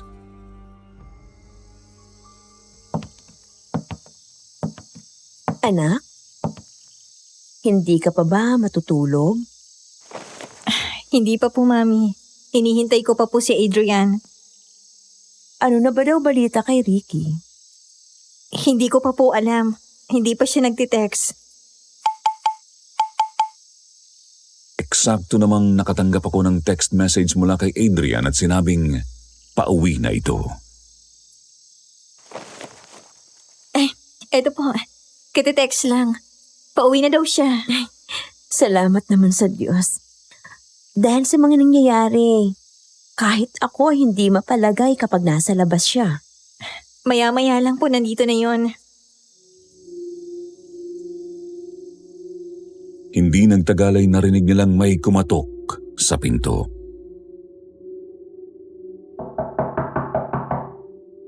Sino yun? Huwag mong sabihin sila Adrian. Hindi ko pa naririnig na bumuka yung gate. Oo nga po eh. Sandali at titingnan ko. Nak, huwag mong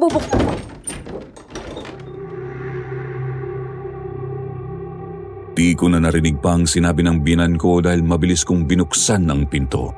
Ganoon na lang ang takot na naramdaman ko nang makakita ko ng isang malaking aso na nakapasok sa bakuran namin. Alam ko na hindi ordinaryong aso ito dahil masyado itong malaki at nanlilisik ang mga mata nito. Hanggang sa napasigaw ako nang bigla itong umungol na parang halimaw.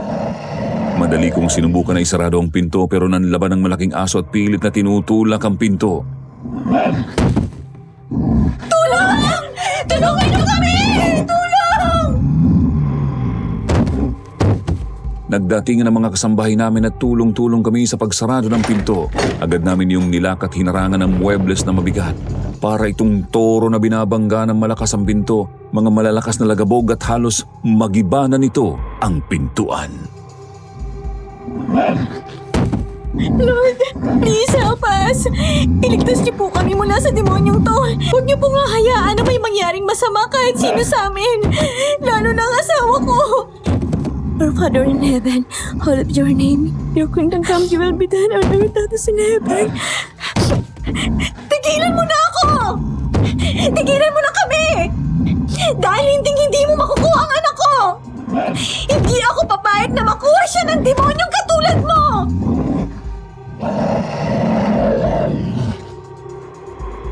Dahil sa aking sinabi ay tila lalo itong nagalit. Mas naging malakas ang pagbangga nito sa pinto. Maya-maya ay dumating si Yanyan. Tumakbo ito sa may bintana at bahagya ay yung binuksan at mula doon ay tinirador nito ang aswang gamit ang ginawa nitong bala. Narinig nilang umiyak ito na parang ordinaryong aso. Huminto ito sandali pero maya-maya ay pinagpatuloy ang pagbangga sa pinto. Dumating ang iba pa naming kasambahay at mula doon sa bintana ay sinabuyan nila ito ng asin. Nagsigaw ng mga ito nang umalis ang aswang at nagawa daw nitong talunin ang kanilang bakod. Maya-maya ay dumating na nga si Adrian at Mang Johnny. Nanginginig pa rin ako sa takot nang yumakap ako ng mahigpit sa asawa ko.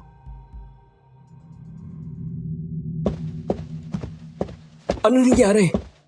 Bakit ang daming crack ng pinto? Sinilakay kami ng aswang, love. Nag-anyong aso siya. Hindi ko alam kung paano siya nakapasok, pero parang alam na alam niya na wala ka dito sa bahay. Ayoko na dito, Adrian. Umalis na tayo dito. Bumalik na lang tayo ng Maynila. Parang awa mo na. Natatakot ako sa magiging epekto nitong mga nangyayari sa anak natin. Mahigpit akong niyakap ng asawa ko at doon lamang ako nakaramdam ng kapayapaan. Kung yan ang gusto mo, sige. Bukas na bukas ay aalis tayo. Magpapabook na ako agad ng flight. Ang mabuti pa ay dalhin mo ng asawa mo sa kwarto nyo para makapagpahinga. Ang buong akala namin ay tapos na kaming guluhin ng aswang. Ngunit pagdating ng kwarto ay narinig na lang namin ang pamilyar na malakas na pagaspas ng tila malaking ibon. Nang mga sandaling yun, alam na namin na naroon ang manananggal. Manananggal naman ngayon. Kanina malaking aso. Ngayon naman ito. Hindi kaya isa lang sila? Maaari. Walang imposible sa mga gaya nila. Kung ako muntik niyang malanse at nagpanggap na ikaw. Habang tumatagal ay palakas ng palakas ang narinig naming pagaspas ng pakpak nito. Muli akong nangilabot sa narinig ko. Niyakap ako ng mahigpit ni Adrian habang nakatayo kami malayo sa bintana.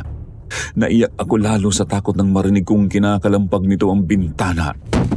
Hindi yun agad huminto at naririnig namin na tila umiikot-ikot ito sa taas ng bubong maging sa bintana na parang talagang naghahanap ito ng mapapasukan.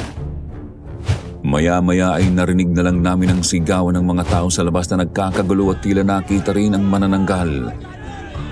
Kasunod nyo ay narinig na lang namin natahimik sa paligid pagkatapos tila habulin ito ng mga kalalakihan.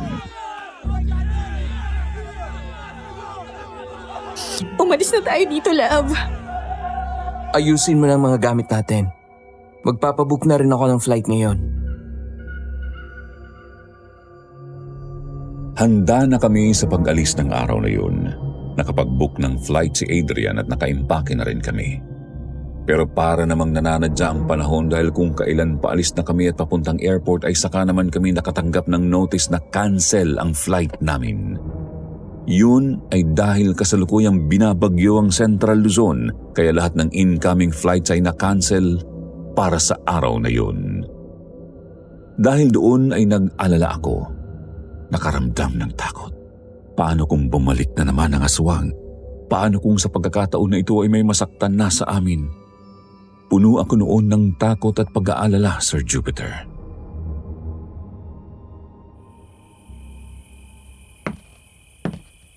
Love, ang tahimik mo dyan.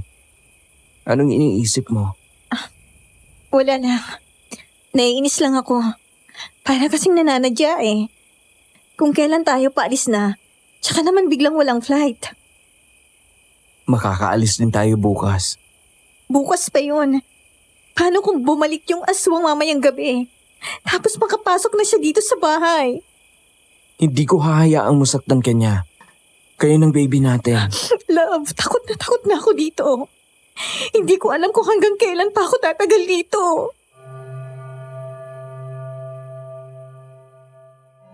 Nasa kalagitnaan kami ng pag-uusap nang bigla naming marinig ang boses ni Yanyan. Malayo pa lang ay tinatawag na sila nito. Nang sumilip sa bintana ay nakita nilang tumatakbo ito kasunod si Mang Johnny kaya dali-dali silang bumaba.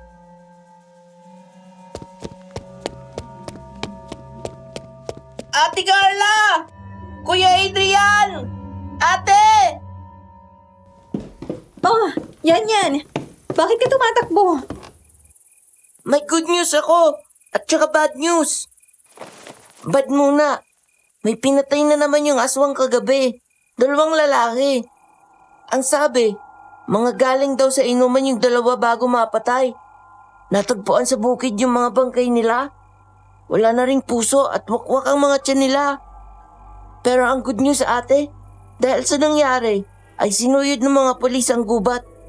At natuntunan ng mga pulis ang bahay ng aswang. Kaya sinunog nila yon. Ngayon, wala na siyang babalikan na bahay. Tumama ang deskripsyon ng babaeng tinutukoy ni Sir Ricky. Tsaka yung deskripsyon ng babaeng kasama doong nagtitinda ng puto bumbong bago natagpuan itong patay. Nang mag-drawing ng cartographic sketch ang mga pulis, siya yan mismo ang nagkumpirma na yung babaeng palaging nariyan sa bahay at yung umatake kay Ricky ay iisa. Yan. Yung si Aling Dolores. Sa tingin mo ba aswang talaga siya? Ang sabi ni Ricky, naging malaking aso din yung babaeng maganda. Oo ate, sigurado ako dun. Yung umatake sa atin kagabi na malaking aso. Ganun na ganun ang nakita kong itsura ng matanda nung tumuwad ako eh. Baka nga iisa lang yung si Aling Dolores tsaka yung magandang babae. Sabi po kasi ng lola ko, may mga aswang daw na kayang magpalit ng anyo na bukod sa hayop. Kaya rin nilang magmukhang bata, matanda at sobrang bata. Nahuli na ba yung babae? Hinahanap pa rin ho nila hanggang ngayon. Pero ngayon nalaman na ang bahay niya ay tiyak na hindi magtatagal ay mahanap na rin yung aswang na yan. Ang dapat sana ay mas inuna nilang hanapin at patayin ang aswang bago nila sinunog yung bahay. Bakit, Mami? Hindi ba magandang progress na yon? Oo nga, pero Jack na nagtatago lang yun kung saan man. At dahil pinakailaman ng kanyang tahanan, ang inaalala ko ay baka lalong magalit ang aswang. Huwag kayong mag-alala, Ma. Nakapaghanda na po ako ng armas. Gumawa po kami ng sibat at siniguro namin na matalas ang dulo. Mabuti naman kung ganun. Dahil makaalis man sila, Carla at Adrian dito. Patuloy pa rin siya sa paghahasik ng lagim. At maghahanap ng ibang mabibiktima. Hanggat hindi napapatay ang aswang na yan, kailangan ay lagi tayong handa.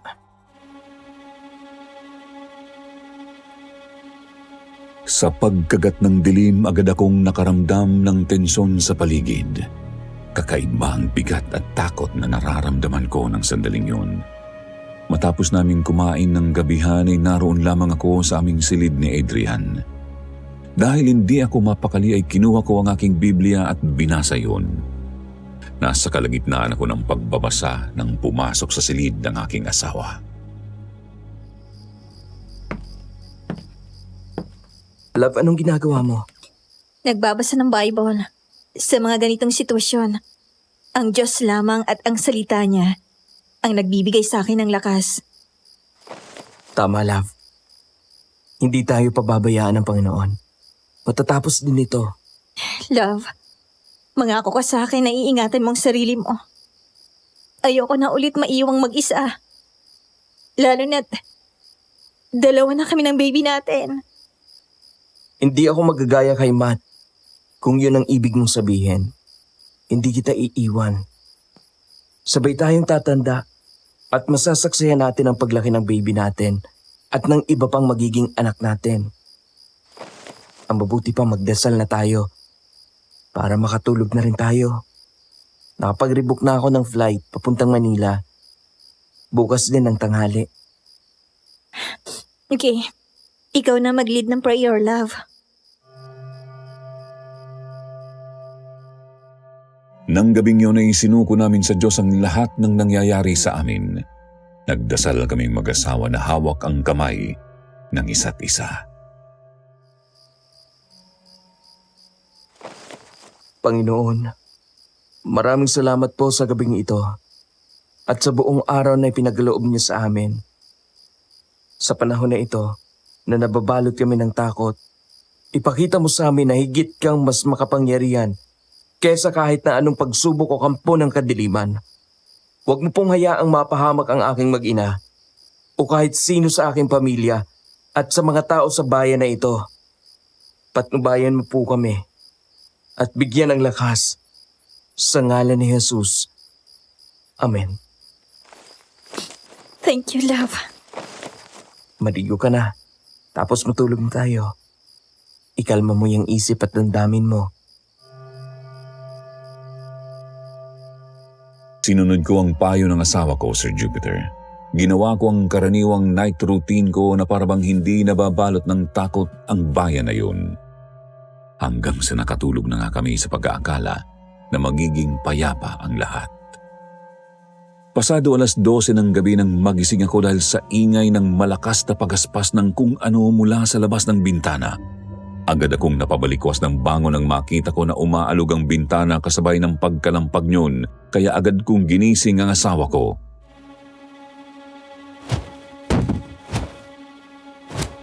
Love! Love! Nariyan na naman ang manananggal! Love!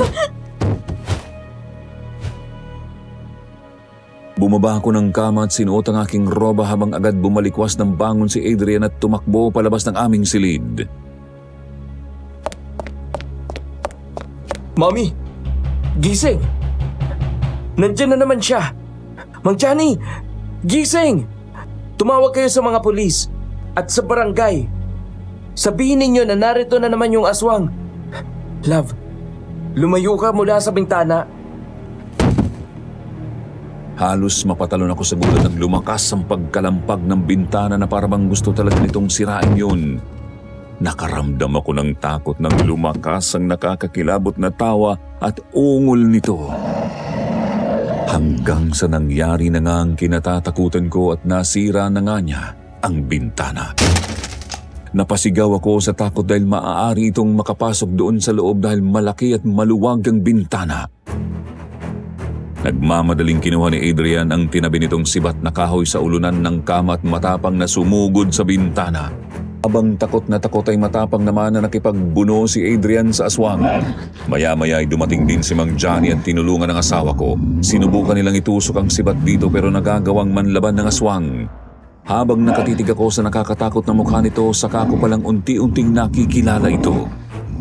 Si Aling Dolores. Mas naging doble naman ang takot ko nang mahawakan ng aswang ang sibat ni Mang Johnny at Adrian, saka hinila ang mga ito palapit. Bumitaw si Mang Johnny pero nanatiling nakahawak pa rin si Adrian at nakikipambuno. Bumitaw ka na, Adrian! May pakiusap! Mapapahamak ka! Ganun na lamang ang takot ko nang mahawakan ng aswang si Adrian sa leeg. Hindi ko na naisip ang kalagayan ko, Sir Jupiter. Ang tanging nasa isip ko ng mga sandaling yun ay ang mailigtas ang asawa ko. Madali akong lumapit at dinampot ang isa pang sibat. Alam ko na ako ang pakay nito kaya agad napunta sa akin ang atensyon ng aswang at nabitiwan nito si Adrian. Nang akma akong hahablutin nito ay agad akong umatras. Agad namang bumangon ang asawa ko at tumakbo na kami palabas ng silid saka sinarado iyon. Nang makarating kami sa ibaba, sa sala ay naroon ng lahat at humiiyak sa takot. Agad kaming niyakap ng aking biyanan. Ayos lang ba kayo? Yes, Mami. Nasaktan ka ba niya? Mahigpit lang niya akong nakapitan sa leeg. Pero wala naman akong sugat. Kuya, alam ko na kung paano natin siya mapapatay. Paano? Naalala ko yung sabi ni Lola, para daw mapatay sila, kailangan daw mahanap natin yung kalahati ng katawan niya, tapos sunugin natin. Kung ganun, saan natin siya hanapin? Nakita ko na, kuya. Kanina, bago ka pa sumigaw, nakasilip na ako sa bintana namin sa likod. Nakita ko na nandun na ati yung katawan niya. Nakatago sa likod ng mataas na halaman. Kailangan nating makuha ang atensyon niya para mahuli na siya. Hindi ay makakaalis na naman siya ngayon. At baka mahirapan na tayong mahuli siya. Lalo na at nasira na ang bahay niya. Baka lumipat pa ng ibang lugar yan. At doon maghasik ng lagim. Anong gagawin mo? I-distract ko siya. Tatakbo ko sa labas. Kayo ang sumunog ng kalahati ng katawan niya. Delikadong gagawin mo. Baka mapahama ka. Dalawa kami ni Mang Johnny. Yan. Kaya mo ba na tumakbo sa labas para sunugin yung kalahati ng katawan niya? Kayang-kaya ko, kuya. Ako pa ba? Aswang hunter yata ako. Hindi ako natatakot. Very good. May tiwala ako sa'yo, ha? Basta ang gagawin mo lang ay bubuhusan mo ng gasolina yung katawan niya tapos sisindihan mo. Kailangan bilisan mo para makabalik ka agad. Opo, kuya. Love, natatakot ako. Baka mapahama kayo sa gagawin niyo. Kapag wala isa man sa atin ang naglakas ng loob ng gawin ito, hindi matatapos to. At habang buhay siyang manggagambala at papatay, mas lalong lalakas ang kapangyarihan niya dahil nagpapakita tayo ng takot. Hindi ba't malakas ang pananampalataya natin sa Diyos? Tama ka. Basta't mag-iingat ka. Mag-iingat ka, anak. Galit na galit ngayon ang aswang dahil sa pagsunog ng kanyang bahay. Yes, Mami. Dala ang mga armas na sibat ay tumakbo palabas si Adrian at Mang Johnny. Habang sinamahan naman namin si Yanan sa likod bahay, dala ang gasolina at posporo. Bilisan mo yan. Baka kung mapaanong kuya mo. Eto na, ate. Sisiw lang to. Napapanood ko to sa mga aswang na pelikula sa YouTube eh. Teka, may dala pa akong iba. May ilalagay ako sa kanya. Yan, totoong buhay to. Bilisan mo na. Ganon din po yun. Nang lumabas si Yanyan, naroon lamang ako sa may pinto at nakatanaw sa kanya kasama ang aking biyanan at iba pang kasambahay. Habang binabantayan namin si Yanyan, tumingin ako kila Adrian. Mula doon sa likod ay nakikita ko kung paano sila sinusugod ng manananggal pero nagagawang depensahan ng mga ito ang sarili dahil sa hawak na armas. Hindi ako nakatiis na nakatayo lang at nanonood lalo na at bata pa ang kumikilos para sa aming matatanda. Kaya naman bigla na lang akong lumabas na ikinagulat ng aking biyanan at mga kasambahay. Ay, Diyos ko! Carla, anong ginagawa mo? Bumalik ka dito! Baka mapahamak ka! Hindi ako nakinig. Nilapitan ko si Yanyan. Nang makita ko ang kalahati ng katawan ng manananggal at mga laman loob nito ay halos bumaligtad ang sikmura ko. Hindi ko yun kayang tingnan ng malapitan. Habang si Yanyan naman ay nakita ko na halos walang bahid ng takot. Tumatawa pa ito nang buksan ng isang garapon ng asin. At tubong manananggal ka ngayon! Ate, buhusan mo ng gasolina, bilis! Ganun nga ang ginawa ko habang binuhos nito ang asin at bawang sa loob ng katawan nito. Mula doon ay narinig namin na sumigaw ang manananggal sabay lipad papunta sa kinaroroonan namin. Agad kong binuksan ang lighter at hinagis yun sa kalahati ng katawan ng aswang. Mabilis iyong nagliyab pagkatapos ay agad kaming tumakbo. Sa halip na tumakbo kami ni Yanyan pabalik ng bahay ay napatakbo kami sa malawak na bukid sa likod ng bahay dahil sa sobrang taranta namin. Napasigaw kaming dalawa ng paglingon ay malapit na sa amin ang manananggal. Takbo, ate! Ngunit dahil buntis ako, naging mabagal ang takbo ko hanggang sa matalisod ako at madapa. Napaiyak ako at agad naisip ang anak ko. Panginoon ko, ang anak ko, tulungan niyo po ako. Carla! Ganoon na lang ang hilakbot na naramdaman ko ng paglingon ko ay hawak na ako ng aswang sa balikat. Agad kong nadampot ang isang malaking bato. Napasigaw pa ako ng pagharap ko ay ang nakakatakot na mukha nito ang bumungad sa akin. Pinukul ko ng hawak kong malaking bato ang ulo nito kaya nabitiwan niya ako. Pero dahil sa tiyan ko ay hindi ako agad nakatayo at napahiga sa lupa habang agad nakabawi ang manananggal at sumugod muli sa akin at pilit hinahawakan ito ang tiyan ko. Nalaban ako. Sinanggalan ko ang mga braso ko mula sa mahabang kuko nito. Nasugatan ako pero hindi ko ininda yun dahil mas mahalaga sa akin ang buhay at kaligtasan ng aking anak. Hindi ko hinayaan na dumapo man lang ang kamay nito sa tiyan ko. Lahat ng mahawakan ko ay binabato ko dito. Kitang-kita ko ang galit sa mga mata niya habang si Yanyan ay binabato ito ng tirador gamit ang ginawa nitong bala. Lumayo ka sa ate ko, impacta ka! Hindi mo makukuha sa akin ang anak ko! Hanggang sa mula sa likod ay nasaksak ito ni Adrian at tumagos iyon sa puso nito. Sunod naman sinaksak ito ni Mang Johnny, maging ang taong bayan ay naroon at sinaksak din ito. Madali akong bumangon at agad tumakbo sa akin ang asawa ko pagkatapos ay niyakap niya ako ng mahigpit.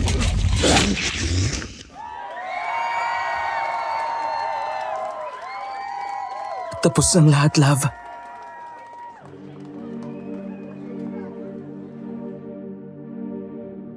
Wala akong naisagot at naiyak na lang ako. Lahat ng pagod at takot ko dahil sa aswang ay binuhos ko ng mga sandaling yun. Kasama ng kalahati ng katawan nito, sinunog din ng mga tao ang kalahati ng katawan nito. Bago masunog ay nakita ko mismo kung paano nagbago ang anyo ng aswang at bumalik sa normal na tao ang mukha nito. Nagulat kami dahil naging magandang dalaga ang mukha nito. Ang babae na madalas nakatanaw sa bahay namin bago ito naging si Aling Dolores. Doon ko lang napagtanto na tama pala ang hinala namin na ang misteryosong babae na yon at si Aling Dolores ay iisa. At kaya pala ganoon na lang kung hawakan niya ang tiyan ko noon at amuyin ako, yun pala ay talagang aswang si Aling Dolores.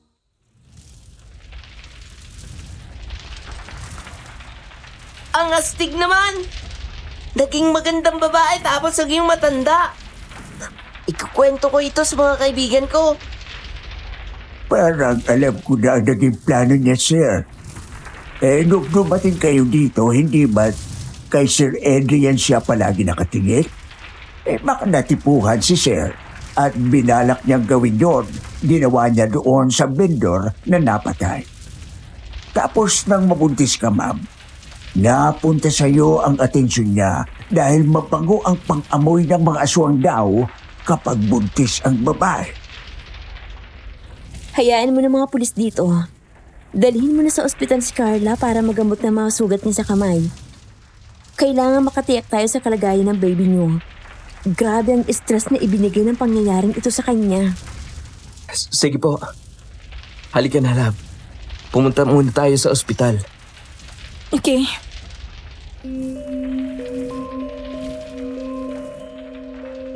Matapos ang gabing yon, hindi na namin pinagpaliban ang pag-alis ng kapis kahit na napatay namin ang manananggal. Pasalamat kami sa Diyos dahil maayos at walang naging problema sa baby namin. Ginamot lang ng mga doktor ang mga sugat ko sa kamay at wala naman daw kaming kailangang alalahanin. Kasama si Yanyan at Mang Johnny, hinatid kami ng aking biyenan sa airport.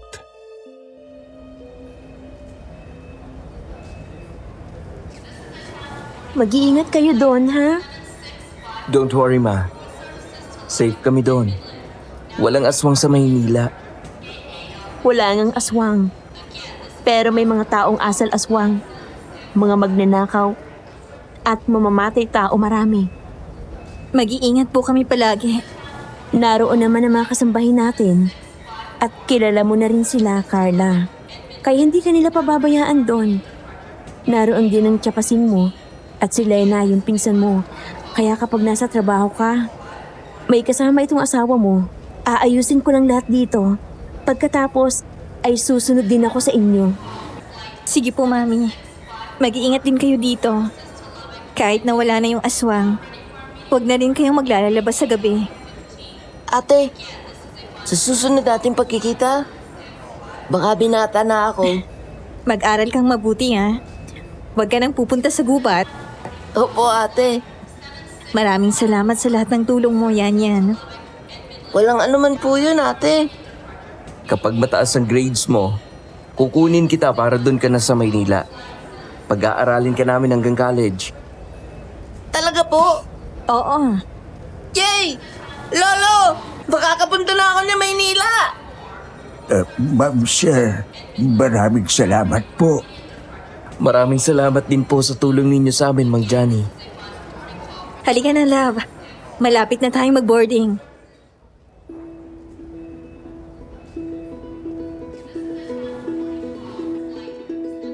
Mula noon, hindi na kami bumalik pa sa Capiz, Sir Jupiter.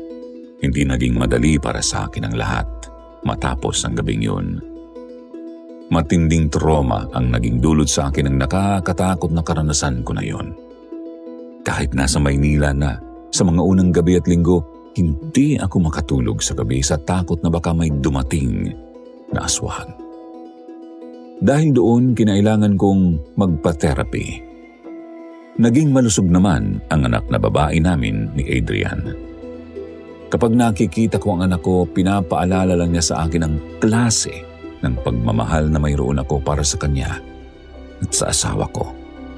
Ang pagmamahal ng ina na kayang harapin ang lahat para lang sa kapakanan ng kanyang anak. Sa tuwing naaalala ko ang mga nakakatakot na karanasan ko na yun, hanggang ngayon hindi pa rin ako makapaniwala na minsan sa aking buhay, nakipaglaban ako sa isang aswang. Parang pelikula kung iisipin. Sana nga, hindi totoong nangyari ang lahat ng yon at katang-isip ko lamang. Kapag may mga pagkakataon na nagkakakwentuhan kami ng mga kaibigan ko ng mga nakakatakot at kwento ko ang tungkol sa aming naranasan, ayaw nilang maniwala. Sa bagay, kahit sino naman siguro na hindi pa nakakakita ng aswang, hindi maniniwala. Pero iisa lang ang alam ko at napatunayan ko matapos ang mga pangyayaring yon. Walang kahit sinong aswang o elemento ng kadiliman ang maaaring manaig sa kapangyarihan ng Panginoon.